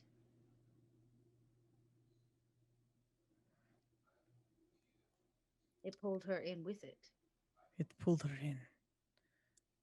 I assumed that something would be released, but we You needed it in said order. something wasn't. Sounds to me like whatever you let out left an empty container. We did. It was essence, a soul. Someone very important needed it. She understood. It is said that there was a man long ago, after the Portal Wars, who had collected everything that he could on the old world's ways, on their religions. He kept a tome of collected pieces, small items, writings, pieces of lost books, strapped together into a single binding that at all points he kept bound to his chest until ready for use.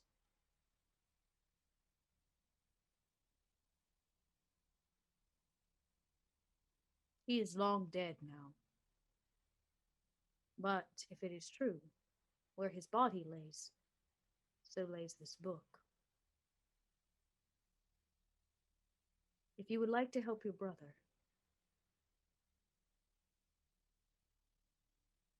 I imagine a book of that kind would answer many questions. But as I said when you first got here, everything comes at a price.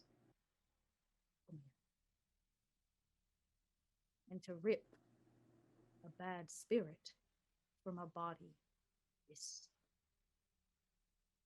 not an easy task.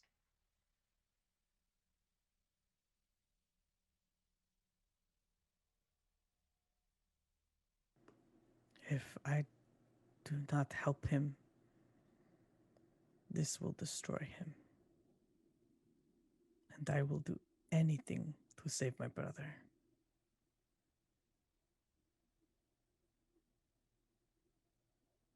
Then maybe you should do a little research. Would you like me to help you with that?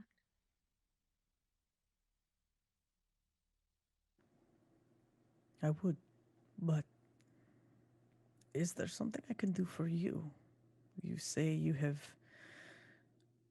been here for so long, you are ready to return home.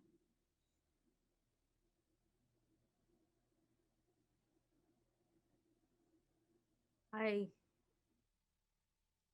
would be lying if I said when I give you this. And she gestures at something behind her ear, like a giant piece that's behind her ear. It also comes with something that is very dear to me. I would like you to take care of it.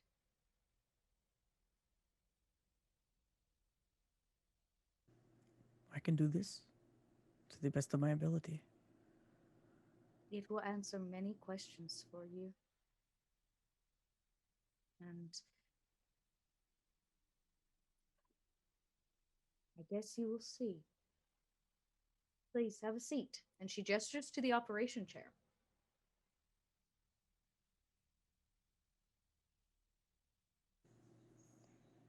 He will slowly sit down. She does strap your feet down and your arms. You said this is just to assure you do not move. I understand.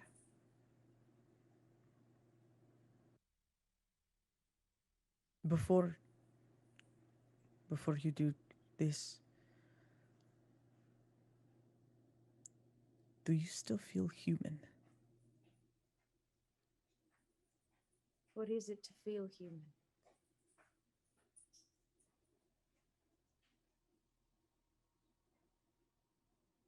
To love? To lust? To be curious, to know things, to find joy and happiness, to cry, to laugh. There are many of those things that I am no longer capable of, even if I wanted to.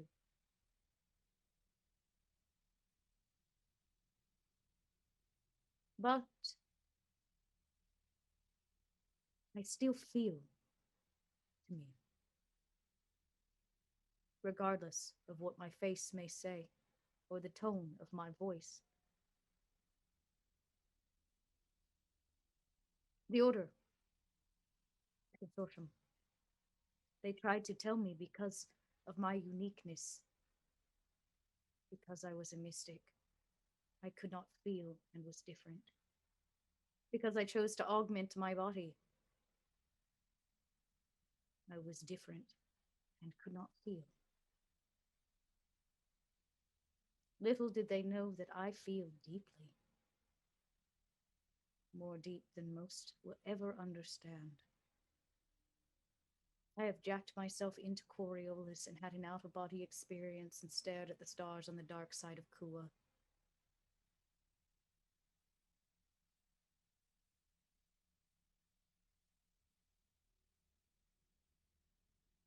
Being human is about experiencing life and living it to its fullest. I did not have anyone I loved to do it with but Tamir.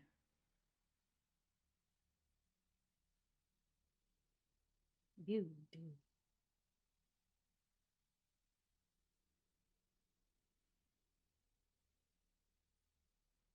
I do. So then why do you fear?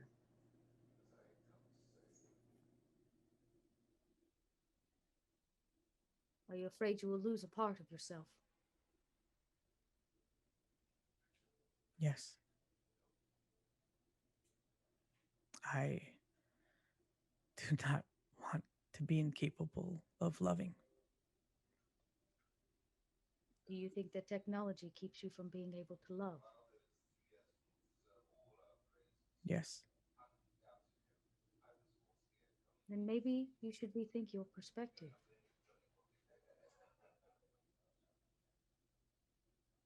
I have loved deeply. You will soon understand that more.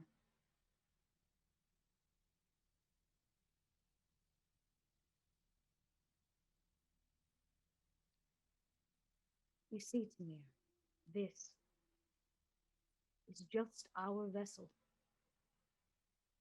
a casing, a container.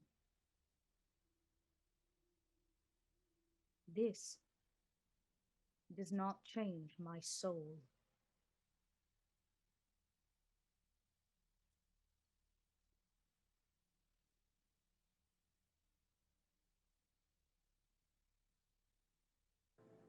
Thank you, Tubit. She goes over and removes the small chip that she kind of put in there. You see her kind of do everything backwards. She puts it back into her eye socket, so forth and so on. And she straps you in and she begins a rather long medical procedure.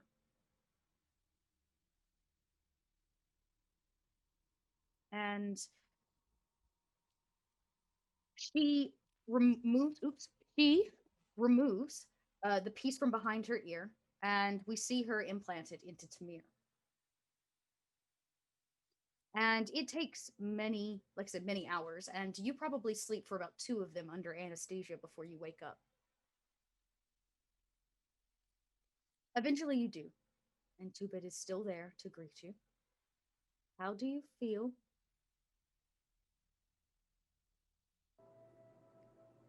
How does he feel? I mean, you got kind of a splitting headache. She just put some technology into your brain, some pretty high-end technology into your brain. And she says, I was thinking while I had your skull open.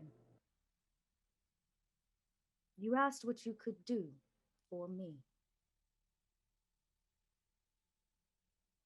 There is a special mineral that I have been without for far too long. It helps sustain my body. In truth, I do not want to die, but I would like to live in peace.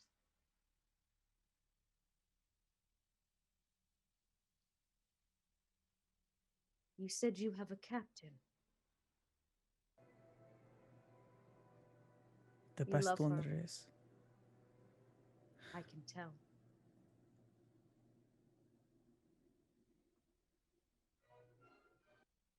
I need more of this material, this mineral. It exists in the asteroid belt between here and Zine, deep at the core of the asteroids. I do not require much. You can sell the extra. Make money.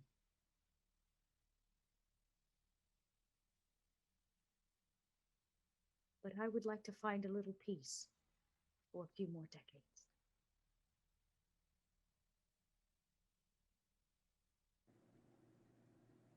I became a portal master so that I could go far, far away from here to find peace.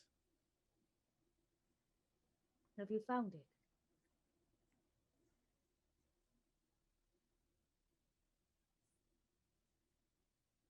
I believe that peace is not something we find.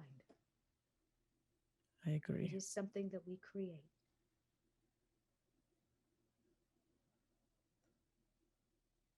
I would never have found it far away from here.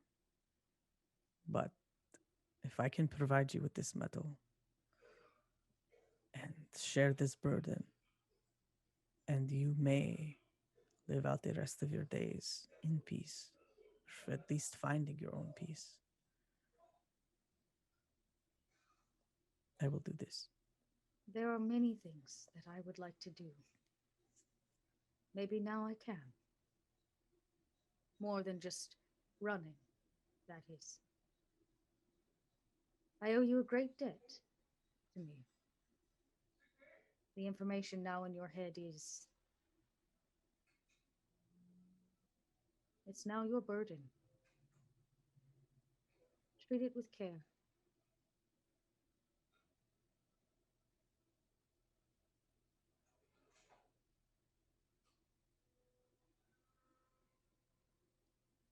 I will keep it safe.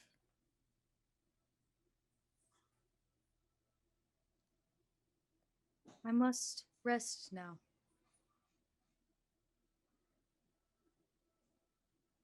The implant has a map, my map, to and from this place.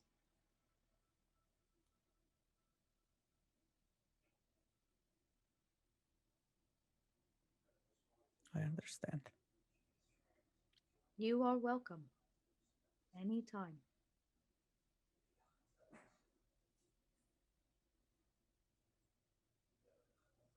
There are quite a few things that I must do, but I promise I will come visit. I will be here. And I will pray for your brother. Thank you. I think perhaps for the first time, I sincerely believe that your prayers may have impact. Let us hope.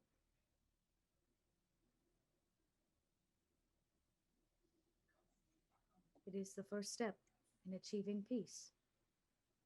Or so I believe. I hope you find a little faith in yourself, Tamir.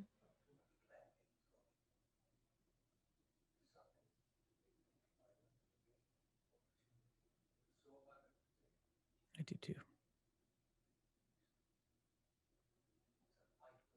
He kind of crawls into the hammock and kind of lays down and begins staring up at the ceiling, and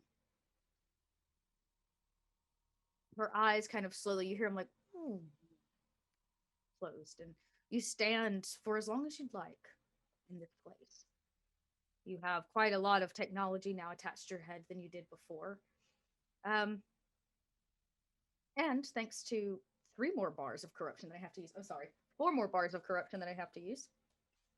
I'm going to give you a few things. First things first. Maybe you go to leave, maybe you don't, but you hear a voice. A female voice.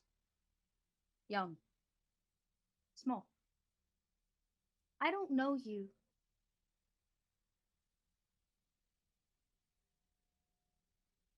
Who are you? Where's Two-Bit?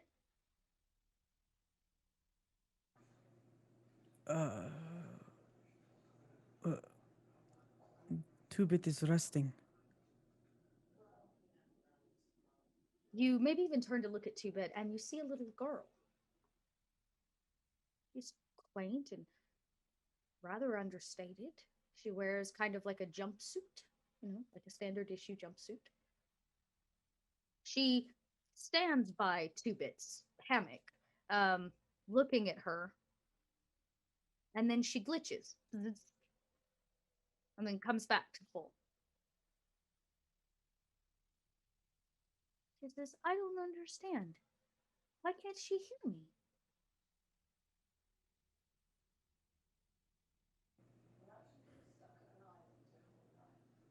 I think Tamir is gonna kind of approach as if he would a normal, real child, Yeah. and as people had approached him when he was young and lost his parents. And he will get down to her level. And as warmly as his kind of hulking demeanor can offer, um, goes, my name is Tamir al-Asad, and I believe I will be taking care of you now. What is your name? I can't remember her name. It's Aurora? Laya? I hope that's right. She goes, Alaya? I'm Alaya. I help Two-Bit with all the things in her head.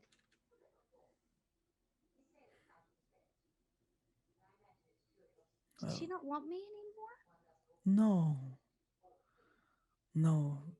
You must have been very precious to her. But she is very tired and grows weak. She has been through much. It was Aurora. I did get it. Aurora? Right. Okay. Yeah, it's right there in chat. Aurora. I did get it right the Aurora. first time. Trust your gut. Thanks, Draco. y'all. Yeah, thanks, Greg. But what now? well, I'm not too sure. But She's not gonna die, is she? no. Not yet. But eventually, yes. It is inevitable. We all will die.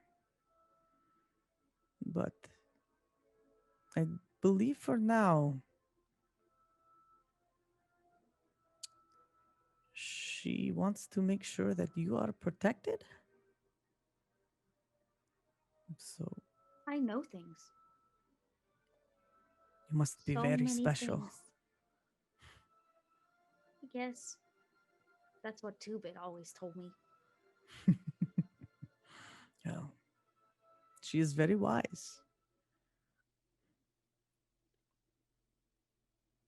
It's only because I told her to be. Well, I am not very wise. I make many foolish decisions. Well, now But you've got me. I do, Aurora. I look forward to learning from you. And if there is anything I may do for you, Oh, please. are we gonna leave Coriolis? It's been exactly 25.667 years. My goodness. That is a much longer time than I've been alive for. But I promise you, Am I we will leave older than you? Coriolis. You are, but that's how long it has been. Yes, you are very much older than me. But what if I were to tell you that I know the best damn pilot in all of the Third Horizon? She'll take you anywhere. It's a lady? It's a lady, yes. Will I get to meet her? Yes, you will. Tamir said, oh, Two-Bit said that I couldn't always meet people.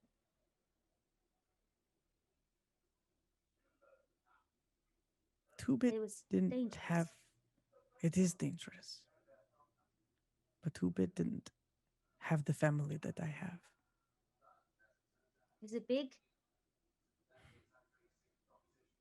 It's big enough. They will help keep you safe. It's good. I guess. I want to see the stars again. Oh, I can promise you we will see so much more than just stars. And I imagine you're kind of like exiting. And she goes, "Oh, no, make a left here. It's faster." Oh, thank you, Aurora. You want to make a left, and she kind of gets you out. And you come out kind of an offside area of the stacks, and you begin to make your way back towards the vessel. You are in the cellar, of course. And I do have 3 more corruption bars. I swear if you shake me, Dot. I won't stab you this time. Well, I can't promise that. Okay, so I can't promise that. I can't promise that. No. You're walking, and she's taking all this in. She knows this area pretty well. This is Two-Bit with her mat or with her face shield on. Did come out occasionally, but as you're walking through, people are noticing. There's a reason why Two-Bit kept her big piece hidden, right? And she goes, "Uh-oh." What?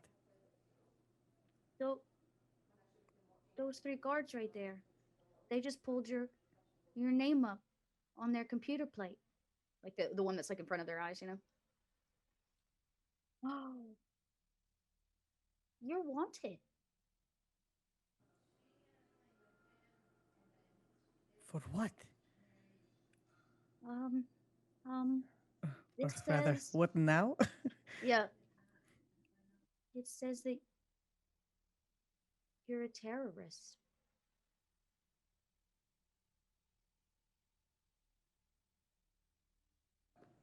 No.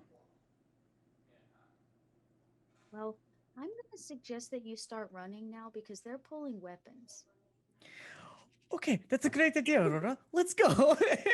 She's just gonna cool start. and collected, she just like, Yeah. and you start running. And the moment you run, they run.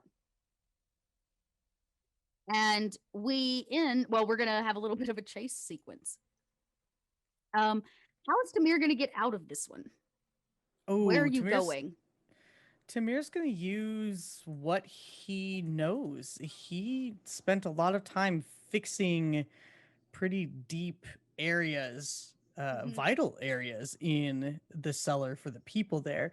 So he's going to go where it is A, very crowded. Okay.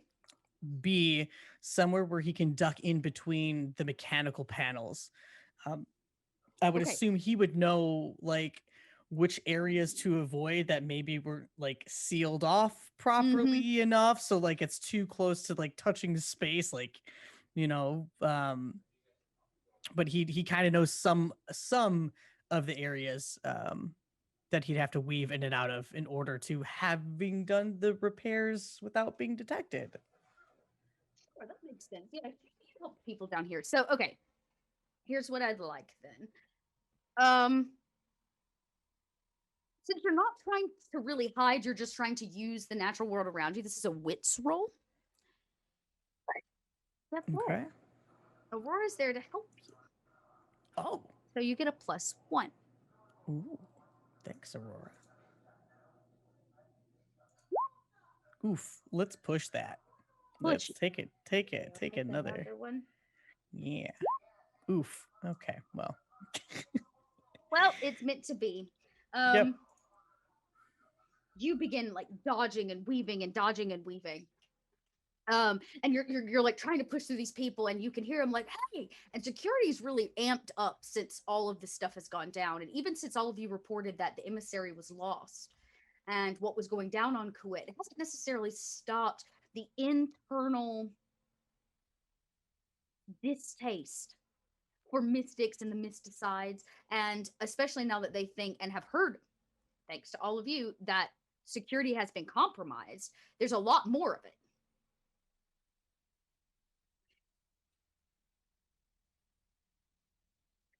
Okay. And all right, these three guys are like running, like, hey, stop him! Stop him!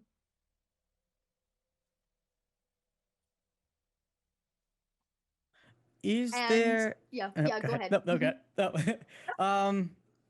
I almost feel like this is almost kind of like a flashback to escaping consortium back in Algol. Yep. Welcome to make another wits roll. Yeah, I wonder if he can kind of use the environment in some sort of way to take some of them out or cause a bigger distraction that would need imminent. Yeah, that's exactly what he's going to do. He knows how to destroy things. Yeah, let me roll that wits. Still with Aurora, or just a straight wits? If you're, well, tell me what you're doing. Okay. If there is some sort of like steam pipe, like a pressure pipe that he can just like, he's got his multi-tool on and he could just open that up. I would say at the sacrifice of your brow. multi-tool, the sacrifice of your multi-tool, you can just like rip it open, but it's gonna get stuck. He can get a new one. He has That's a right. daddy patron. They're not, they are trailing you so hard these Yep. 3 minutes, and people are beginning to part way for them, and they're going to catch up to you. And we see you Yeah, hop on a pull box, hop on a second box, and just drag your knife through, and it catches at the end, but it stays. And you can't get it out, but just in time for the steam to like, people kind of begin screaming. Maybe even you tip over a box to add like a little extra, and you begin running. Those men again are like, stop that, stop him. And you're running kind of, the cellar is massive, it's huge. It's at the base of Coriolis, for Pete's sake. You drop down this shaft and then you like run down this flight of stairs. And as you're running, our fourth corruption bar here at the end of the night, a hand reaches out of the shadows, grabs you by the scruff, and rips you in, and kind of puts you against the wall. A beautiful woman stares at you, one that you know. Her name is Amira. Let me go. And she says, as she puts a finger just like right on your lips.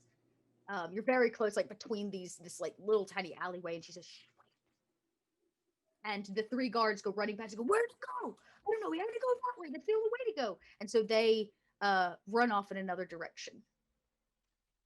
And she releases her hand from your lips and she says, a thank you is always welcome.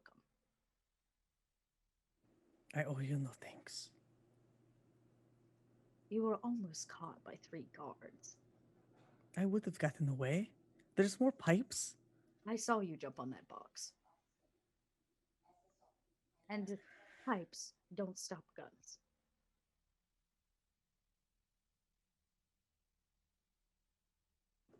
Don't be so sassy.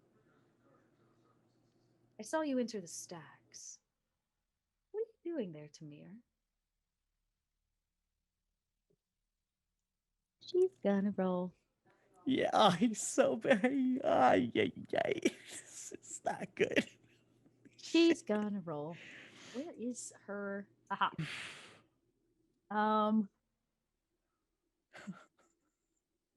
Oh man, she looks you kind of right in the eyes. And she says, you know what kind of business I do. And she's rather seductive while she's at it. So I'll get a +2 to this roll. This is bad. She goes, so just tell me, Tamir, what brought you to my neck of the woods, especially without your...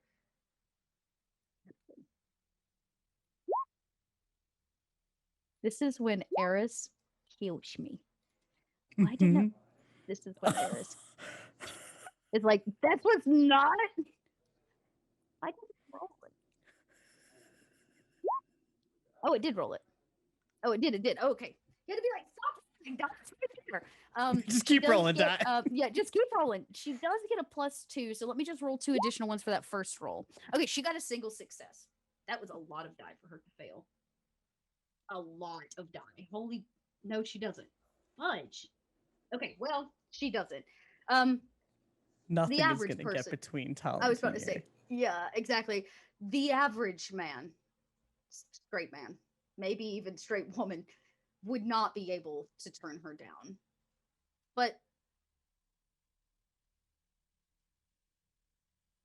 you do. You're not phased by her, any of this. Yeah, that is fate. I love it. It's so perfect. And it, of course, when she says you're captain, Tal is the only thing that passes through her. And she says, we could be friends, Tamir. You never really had anything against your crew. You had everything against my friend. Who? Who? No, that was a daddy dearest problem. And you are his stepmother? I don't really understand. You are literally in bed with a Well, horrific not man. anymore. He kind of looks at you. He seems to be all out of sorts since he adopted that new kid. Has no interest in me. So I found my own ways.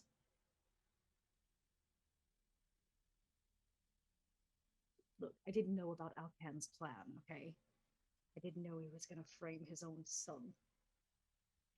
And honestly, with him away, I can easily step into his shoes. But you did know about all the mystics that you helped smuggle to their death as they withered and were tortured and experimented on. And I think this is the first time. Well, it's not the first time. Well, yes, it is the first time, because when Tamir was willing to kill before, it was out of protection. Yep. He is very angry and very hurt, and maybe even postures. She says, I don't deal in people. Weapons and drugs are more my speed. You should ask your brother. He was there during my last trade. Really fucked it up for me. I know what my brother does. All I'm saying is that we're not that different. You and I and your little crew. We're all just trying to survive. No, we're very different. You are trying to survive, protecting yourself, caring only for yourself. Everything you do, manipulating It's because people. I don't have a captain. To me. Or brother. Or any of the things that you have. Congratulations, you're loved. But the only person looking out for me is me. And it has been that way for a long time. And if it means I have to shag the head of the syndicate, or at least as high up as I could get, then it's worth it.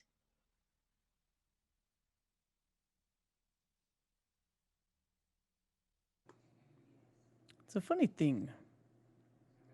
Anomalies. They're unpredictable and unexpected. That's per definition. Something that is unpredictable and unexpected. It doesn't belong, it doesn't fit. What are you saying? That you don't fit in here, Tamir? We already knew that.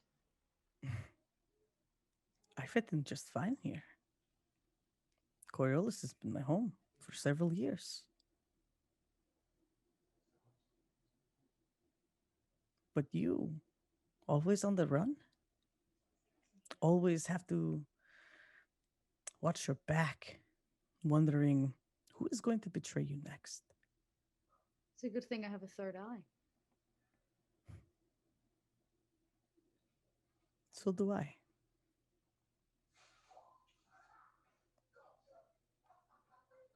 And I can see very clearly through it now. Well, if you're done, I guess I'll move on. The next time you're being hunted by Coriolis guards, stay out of my territory.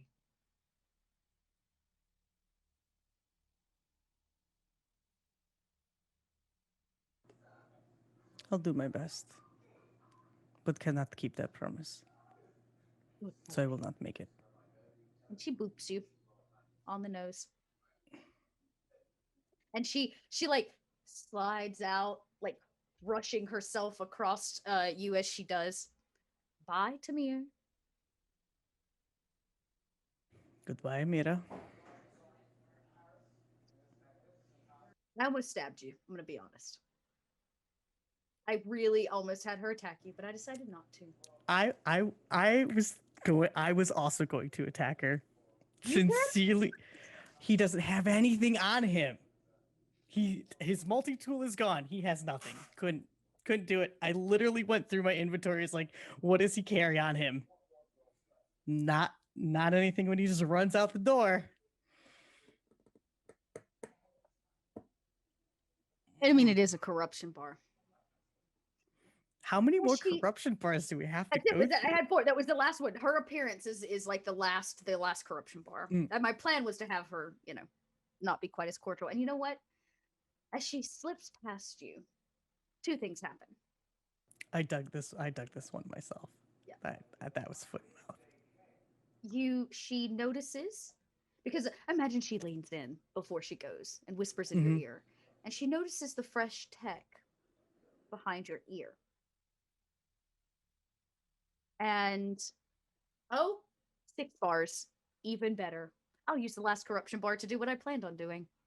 On her way out, as she goes to slide past, you feel her upper body kind of brush against yours, and then a sharp pain in your side as she attempts to make a melee combat attack against you. I'm just rolling like shit. All right, fine. No. Darkness points that you gave me. I'm gonna re-roll. Boom. That's what I needed. How much? You're not wearing any armor, are you? Oh hell no! He's not wearing his exo shell. Great. Regrets? I'm gonna say she doesn't actually have a knife. She has a cricket, and she pulls it. You feel steel against your belly button, and she fires right into your gut.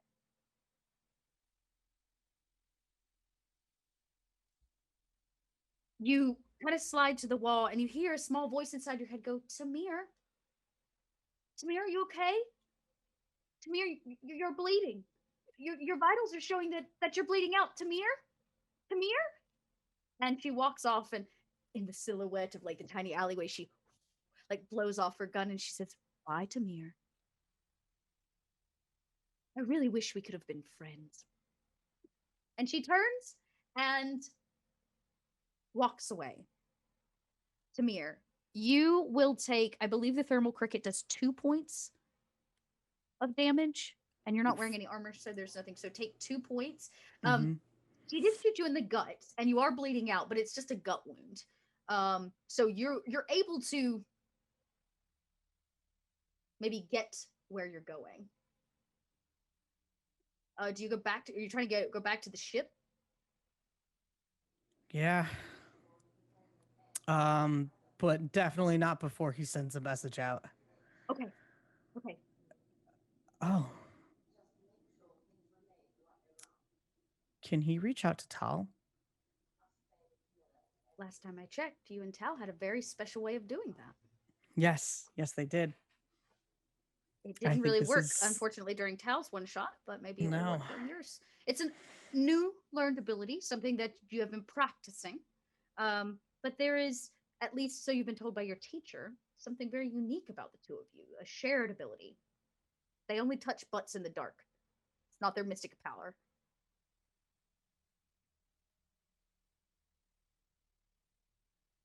Yes, he would like to contact her as he's like. You know what? I imagine you like hold your chest and you pull out a spacey note that the now has a spacey note. giant hole through it because you tucked it in your shumak. Yeah, it earlier. tucks it And like now, right. Oh god, and you have that moment of poor like, thing. It's just holes everywhere. I should call Tao as you're like bleeding out and you're holding her note she left you. There's still maybe like a little her little signature is all that you can see from the burn hole through it. Yes, someone draw that. I'm just gonna open up a document and make it black.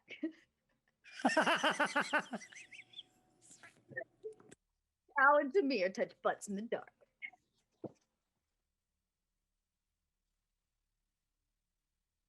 I'm gonna roll now and call my captain. Oh, the caption, I'm sorry. Sorry, I got sidetracked. About a 2. It works. You I imagine you actually probably take a seat in the kind of security of this alleyway, like where you're holding your gut. I mean, you've been shot, and you can hear the little voice in your head goes, "Slow and steady breaths, Tamir. Would you like me to call a medic?" No, no, Aurora, it'll be okay. I am calling my captain. Just hang on. Okay. And she again disappears. You don't this time you don't see her, you only hear her. It seems that she can make herself visible to you when she wants to and when she doesn't. Like in your mind's eye again. And you try. This time it's very different ability, one that you've been trying to hone in on that's been a lot trickier than maybe say the artificer abilities that you hold.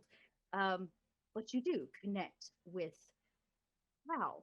You have been working to reverse alter what the stone did for Sholey to do between the two of you so that you can see and speak to one another without having to be anywhere near one another. A shared brainwave, I guess.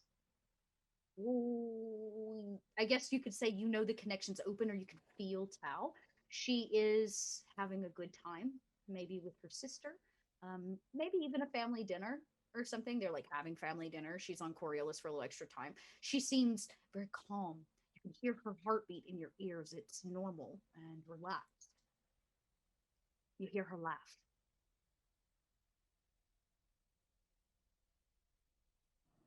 Tal, I need your help. I'm in trouble in the cellar. Be careful. And you send a message to her, basically. Wherever Tao is, I do imagine they're at some family dinner. We see Tao stop and hear you, and then her eyes almost glaze over as she sees through yours. She sees through yours and can see where you are. And I imagine she responds very quickly. Oh, I'm coming, Tamir. I'm coming.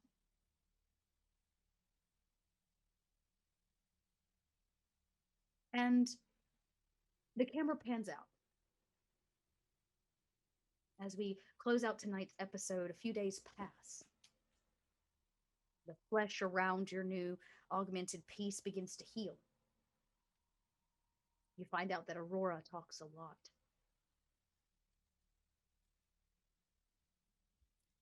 And Aurora helps you do something, find some information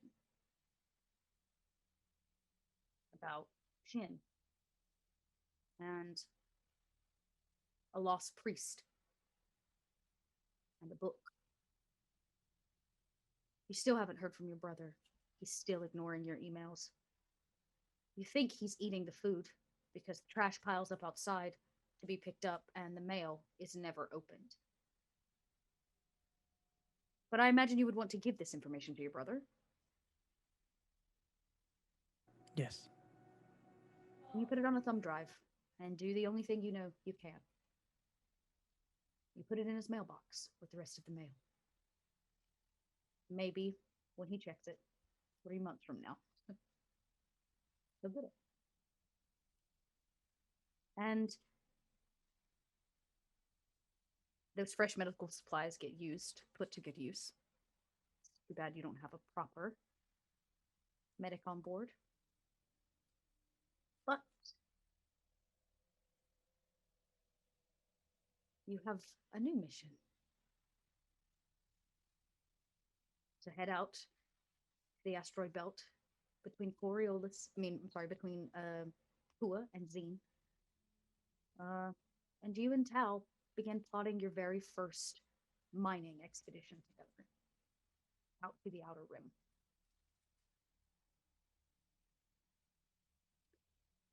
Tamir, you have gained a few things for this game.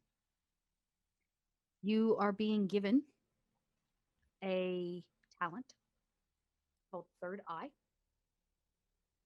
This is because of Aurora, who can process things differently than you can, basically. So look into the talent Third Eye. You don't actually get a third eye; it's just an ability. But, well, you get a new scar. Sorry, friend. What's new? You gain the ability to now have 2-bit install your augmentations, which means they cost less and they're not as regulated, which means they can be a little bit more customized, or like, I need a thing here, I need a thing there. And more importantly, you have a place, 2-bit's place, at least access to it, which is well hidden and very, very secure. I imagine you're going to want to keep that kind of on the DL, but that's what you got. Yeah. And more importantly, you and Aurora spend months sorting through all kinds of information. But most importantly, reading binary code on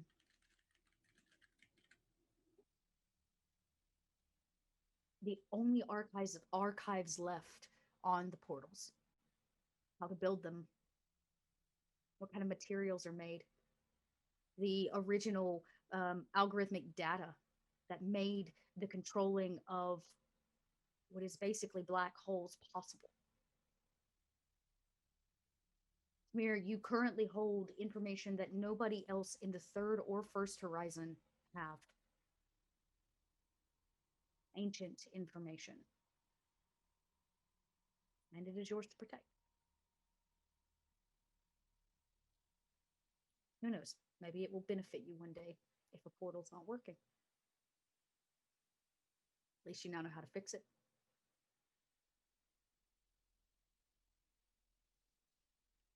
And Tamir's one shot will come to a close. He has new tech. He has a new friend. 2 new friends, if you count 2-bit. If you count 2-bit. And a helping hand for your brother. Maybe at least that helps with a little bit of the guilt.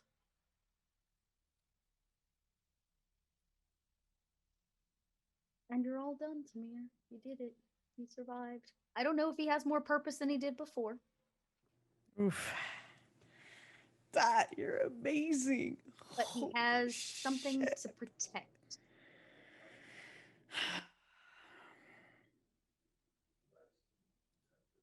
Yeah, I decided I wouldn't kill off 2-bit. That was a thought. I was like, I might just kill her off. But I decided not to. I can't, because now she might come back. She might be handy in a different campaign. Yep. I kind of like that. I like that a lot. Yeah, I would leave her. I'll leave 2-bit so that, she's there for later. But you got the real gift, which was not just the information. The real gift is Aurora. Yeah. Because Aurora basically has a full library, right? All kinds of stuff.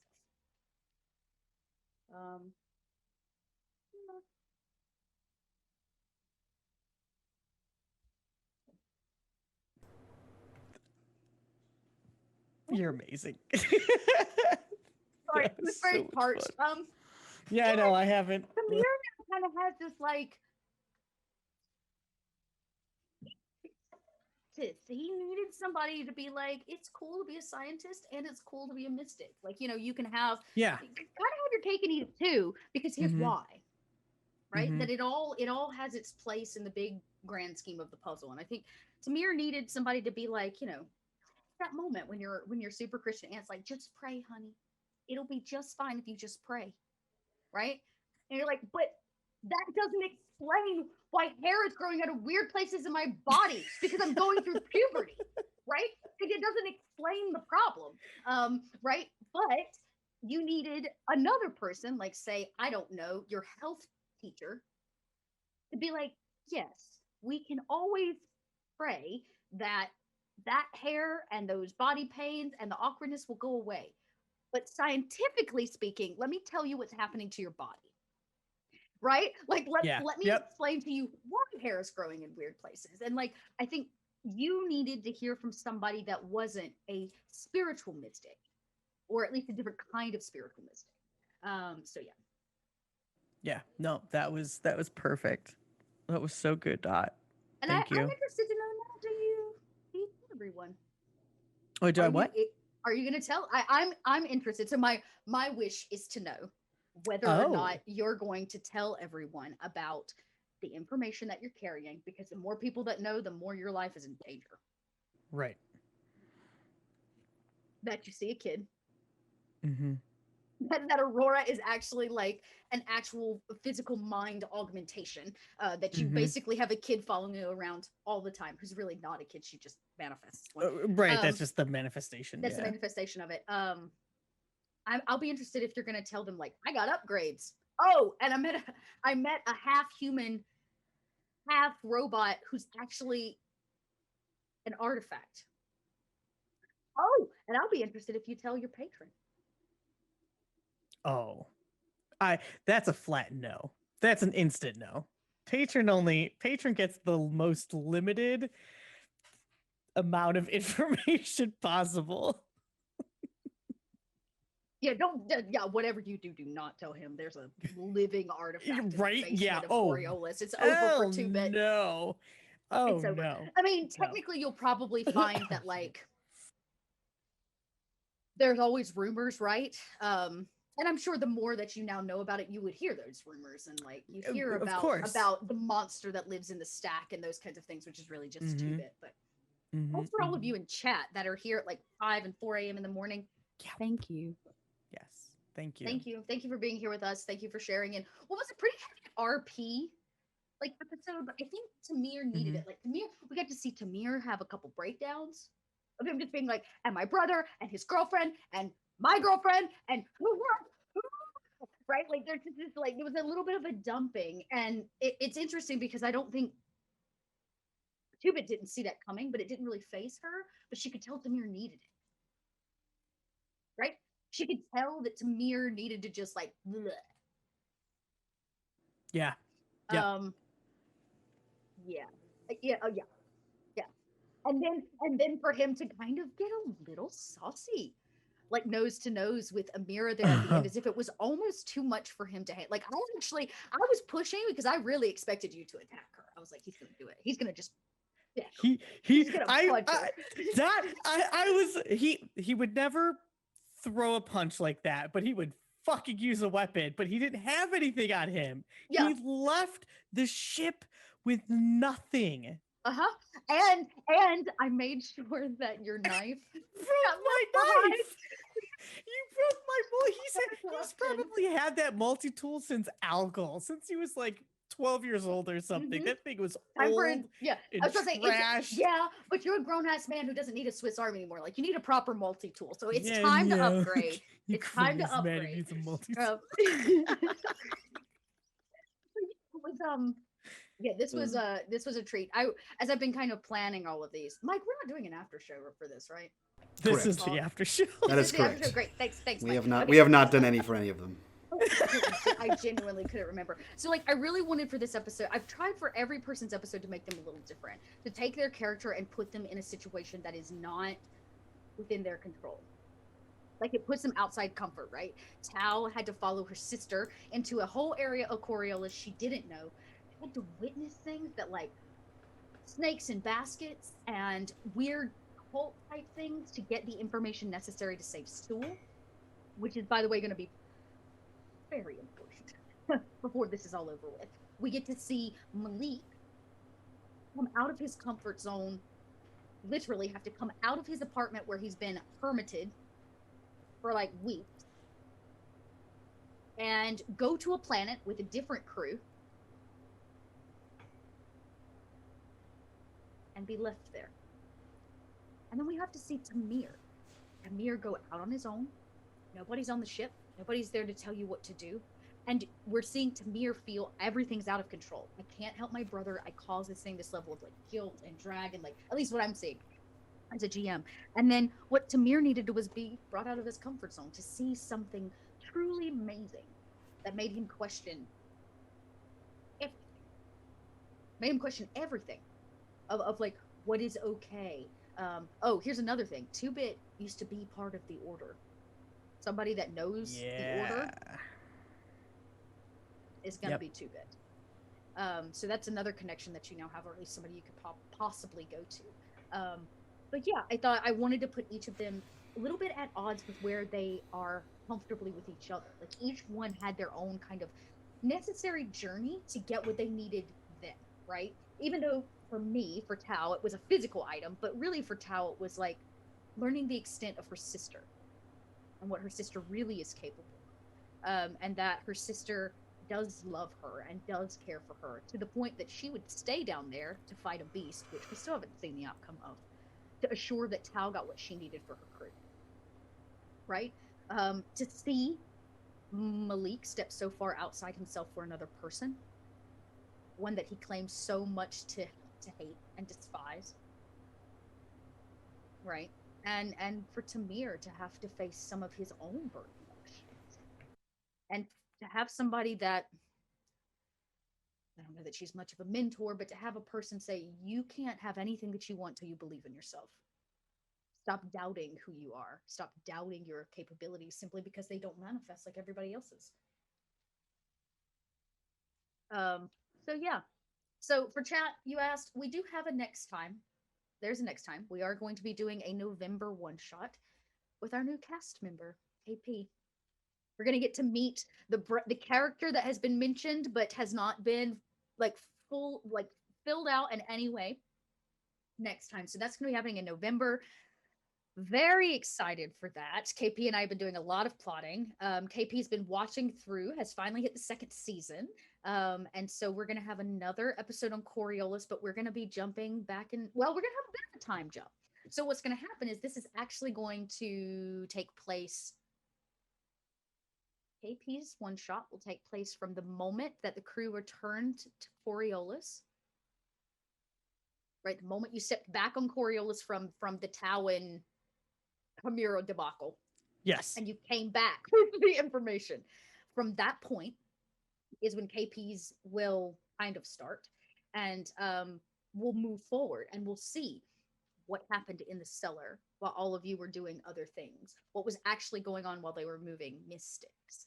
And then KPs will catch us up in our backwards timeline, and you will get to meet each other. Finally, 24 hours after Sewell was arrested. That's where the next one will kind of like line us up. And so we'll have met all the characters in or we'll have to have time with all the characters in reverse order. And then of course in December, we have a teammate to break out of jail. Jailbreak, baby! Yay! Jailbreak episode! Jailbreak episode for Sewell in December, setting us up for full-on team shenanigans. We're just playing Honey Heist. Basically. Yeah, it'll be the scariest honey heist of your life. And I promise there will be no hats involved. Damn. You sure we can't have like November 10th. November 10th is KP. So actually not that far away. I think we did it earlier in November because of KP's schedule and like holidays and stuff. We're just trying to like get out of the holidays. So we've got to figure out our December date, but you can go ahead and plan for the November. Definitely going to want to be there. I can tell you a couple things. If you're really digging this and you need more, you should go back and watch a one shot that I did for my Sunday Fun Days. I did a Coriolis one shot. That gave a lot of information about the Jinn, like the first Jinn that we met, the one that met them in Tawin. It tells you how that Jinn was freed and why it came looking for them. It like answers that question. So you should go watch that one shot if you want like a tidbit of extra bloop tie-in. And you should all know that 2-Bit is actually my very first Coriolis character. I'm still playing 2-Bit, but kind of in an alternate or like earlier timeline. And everything she talked about tonight is true in her story. So I've been playing that. We can thank Draco for introducing me to Coriolis and GMing that game that we've been playing in private because of my Patreon. And oh dang, Draco, that's awesome. Yeah, we've been playing it, and so 2-Bit was my first character for Coriolis, and he's been running it, and we've been having such a cool time. And he introduced some really like weird and interesting concepts around like 2-Bit's like augmentations, which I know like there's a lot of pushback at first, and I was like, I promise I'll be good. I won't make a Terminator, I swears it. And so we were trying to figure out like how do we make that work in what is really a rather low tech, like all around society in terms of like what we consider like cyberpunk and things like that. Like people are really shunned upon in Coriolis to like have augmentations. And so yeah, this is 2-Bit way in the future from when all that went down, but her brain was used as like a hosting cell basically to process them through an augmented reality where we played the Witcher game. Our characters went in to her mind and we played a Witcher game. And that's how 2-Bit learned medicine, because she was a doctor. She was like a medic in that. And so we all came out with like new information because we had actually lived the life or tried to live the life and had to like break ourselves out of this like mental bond that they put us under, because they were trying to get 2-Bit to give over the portal information. They were trying to hack her mind through virtual augmented reality. It was very cool. And I came out the other side and I was like, wow, okay, this is really neat. And so she came back and had this new perspective and this new thing and this new idea of like, holy crap, like I've had some stuff and it does some things and it lets me see some things and I've got some augmentation, but I've never used my mind as a computer. I've never had 4 additional minds run through my processor. You know what I mean? Like it really changed her perspective, and that was the like shift for her. Oof. Yeah. That's so freaking cool. Yeah. Absolutely wild. So anyways, that's how 2-Bit is my character. My original my little mystic data Jin. Okay, that's all she wrote. That's all I have. What about you? How you feeling? Gnome, how you feeling? This was great. This was just, yeah, I know you're probably sweating balls. I'm sorry. No, I will put this back up because it just looks very cool. It looks so good with the hood up, but I got really hot. I had to take the hood off. This is totally okay. No, I'm really excited to see KP's one shot, because I don't know anything about KP's character. We have kept a lot from all of you, and we did that. I did that on purpose because I didn't. Yeah, no, for sure. Really want you to know. Yeah, yep. So I'm super excited, and I'm very excited to just get the whole gang back together. For the jailbreak. We talk all the time. Everybody here talks all like we just love the show. We love the game. So we love each other. Yep. And we love all of you all who are still hanging out here despite it being 4 or 5 in the fucking morning. Go to bed. Right? Go to bed. But also thank you. Because 6 bars tonight? 6 bars, y'all. That is outrageous. Heck? First off, can we just stop trying to kill me? Do you know what that means? We met our goal. I think we did meet our goal, right? That means that 6 bars at $50 a pop is $300. That's what we needed to meet our 3-hour goal. We did it. Y'all did it. So that's it.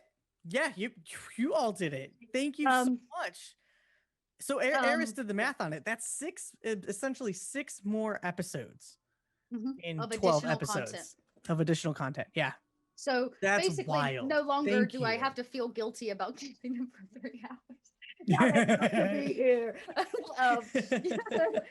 But yeah, so that means that we'll now go 8 to 11, everybody. Yep. Big announcement that should be noted because I know some of you're all huge fans of the show. We are moving to Tuesday nights in January. 8 p.m. Tuesday night. Tuesdays. Not Thursday. So just make sure you don't mark your calendars. Don't get it wrong. The last thing you want to miss is the premiere because we're gonna show up to Gnome Brew and talk about it the next day. And then you're not gonna be able to because well, yeah, we will. If the game is Tuesday, that means Wednesdays are Void Brew. Wednesdays are now. Wednesdays are Void Brew. Oh, it doesn't have to be on Friday morning, which is good because that's when the podcast drops. Speaking of, Gnome, where can we find you when you're not here being adorable? Look how great you look tonight. Look at Peter's like snazzy little jacket and his little pompadour. I hate this so much. I know she's just as bad as you, Mike. You're welcome. We're the same person. And tell us where we can find you. You can find me on Twitch, Twitter, Instagram at unMadeGaming. I actually don't have a lot of things going on. I edit Dot's amazing fucking podcast called Stitch of Fate, which is Vampire the Masquerade stuff. It's so damn good. It's so speaking damn good. of, Gnome is up for a Audioverse award. Speaking of, Dot is up for an Audioverse award. Watch me flip that. Watch me flip that. Go vote for Stitch. Everybody that's part of Stitch go of vote Fate. for our podcast. It's basically what we're saying. If you haven't checked it out, Gnome's been editing it and doing a fantastic job. Every Friday morning we do a live listen over on Josh's YouTube, which is Strange Adventure. So you can actually sit with us and listen to it. Yeah, I saw what you did there. We're all up for an Audioverse award. All the performers, our GM, Gnome's up for the editing, and we're up for overall brand new podcast of the year. So go give us some love. It'd be really cool. It does take a little bit of time, so give yourself 10 or 15 minutes because you have to vote on everything. You have to vote on every category. Which is anytime odd, you see Stitch of Fate, just click that. It does the rest of it. Just click that one. That's the one I care about. That's the one I care about. Please. So thank you all. Thanks Gnome, for bringing that up. I'm not done with you. Where else can we find you? Are you doing any new shows? Okay, so you can check him out on Gnome Brew. Yeah, I do that. I do Monday, Wednesdays, and Fridays. You can catch me with Arasavad. We hang out and wake the fuck up and drink some coffee. We had Atomic Firebird on today, and it was an absolute joy. Ren is so wonderful. Yeah, so it was great. But yeah, I don't know. That's what we do. And I do have a game Tuesdays. Starting November 3rd, Modern Gods is returning, which is Sombero's homebrew world where we are fantasy. It's D&D. We're fantasy creatures in a post-apocalyptic modern-ish society. And I played Etten. And honestly, I'd love to tell you more about the game, but I play a fucking Etten. I have two heads. I play both. It's pretty fun. I just talk to myself all day. I love it so much. It's great. Also, Eris is in that one too. Eris plays a pixie fairy sprite.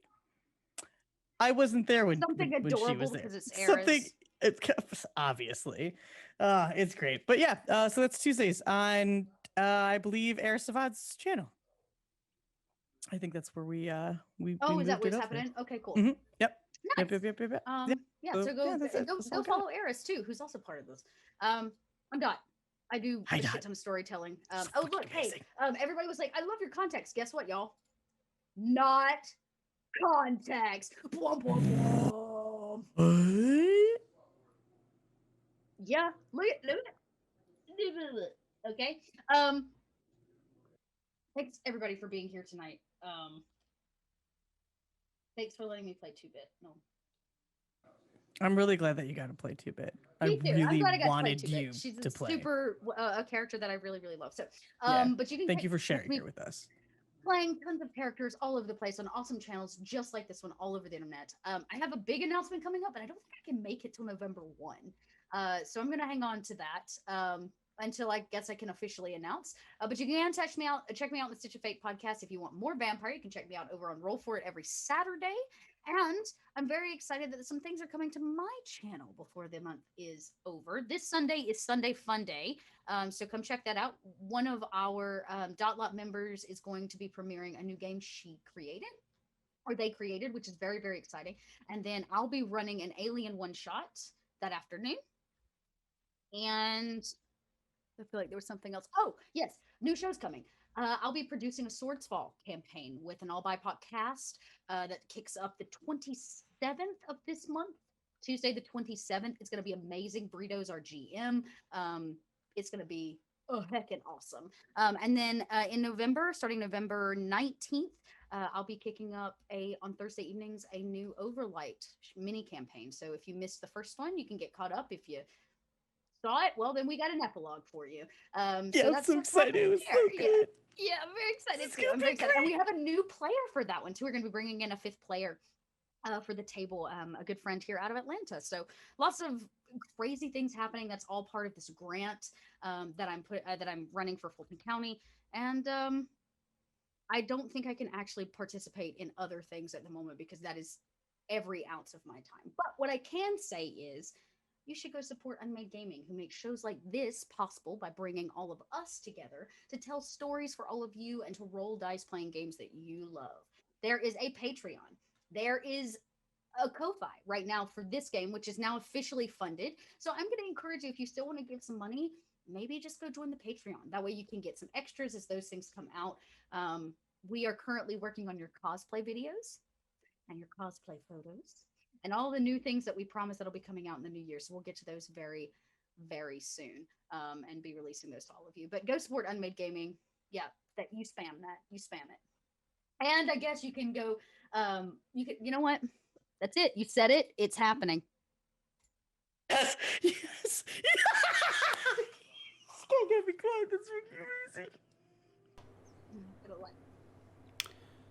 I just want to remind all of you at home, go listen to Hot Dice Daddies.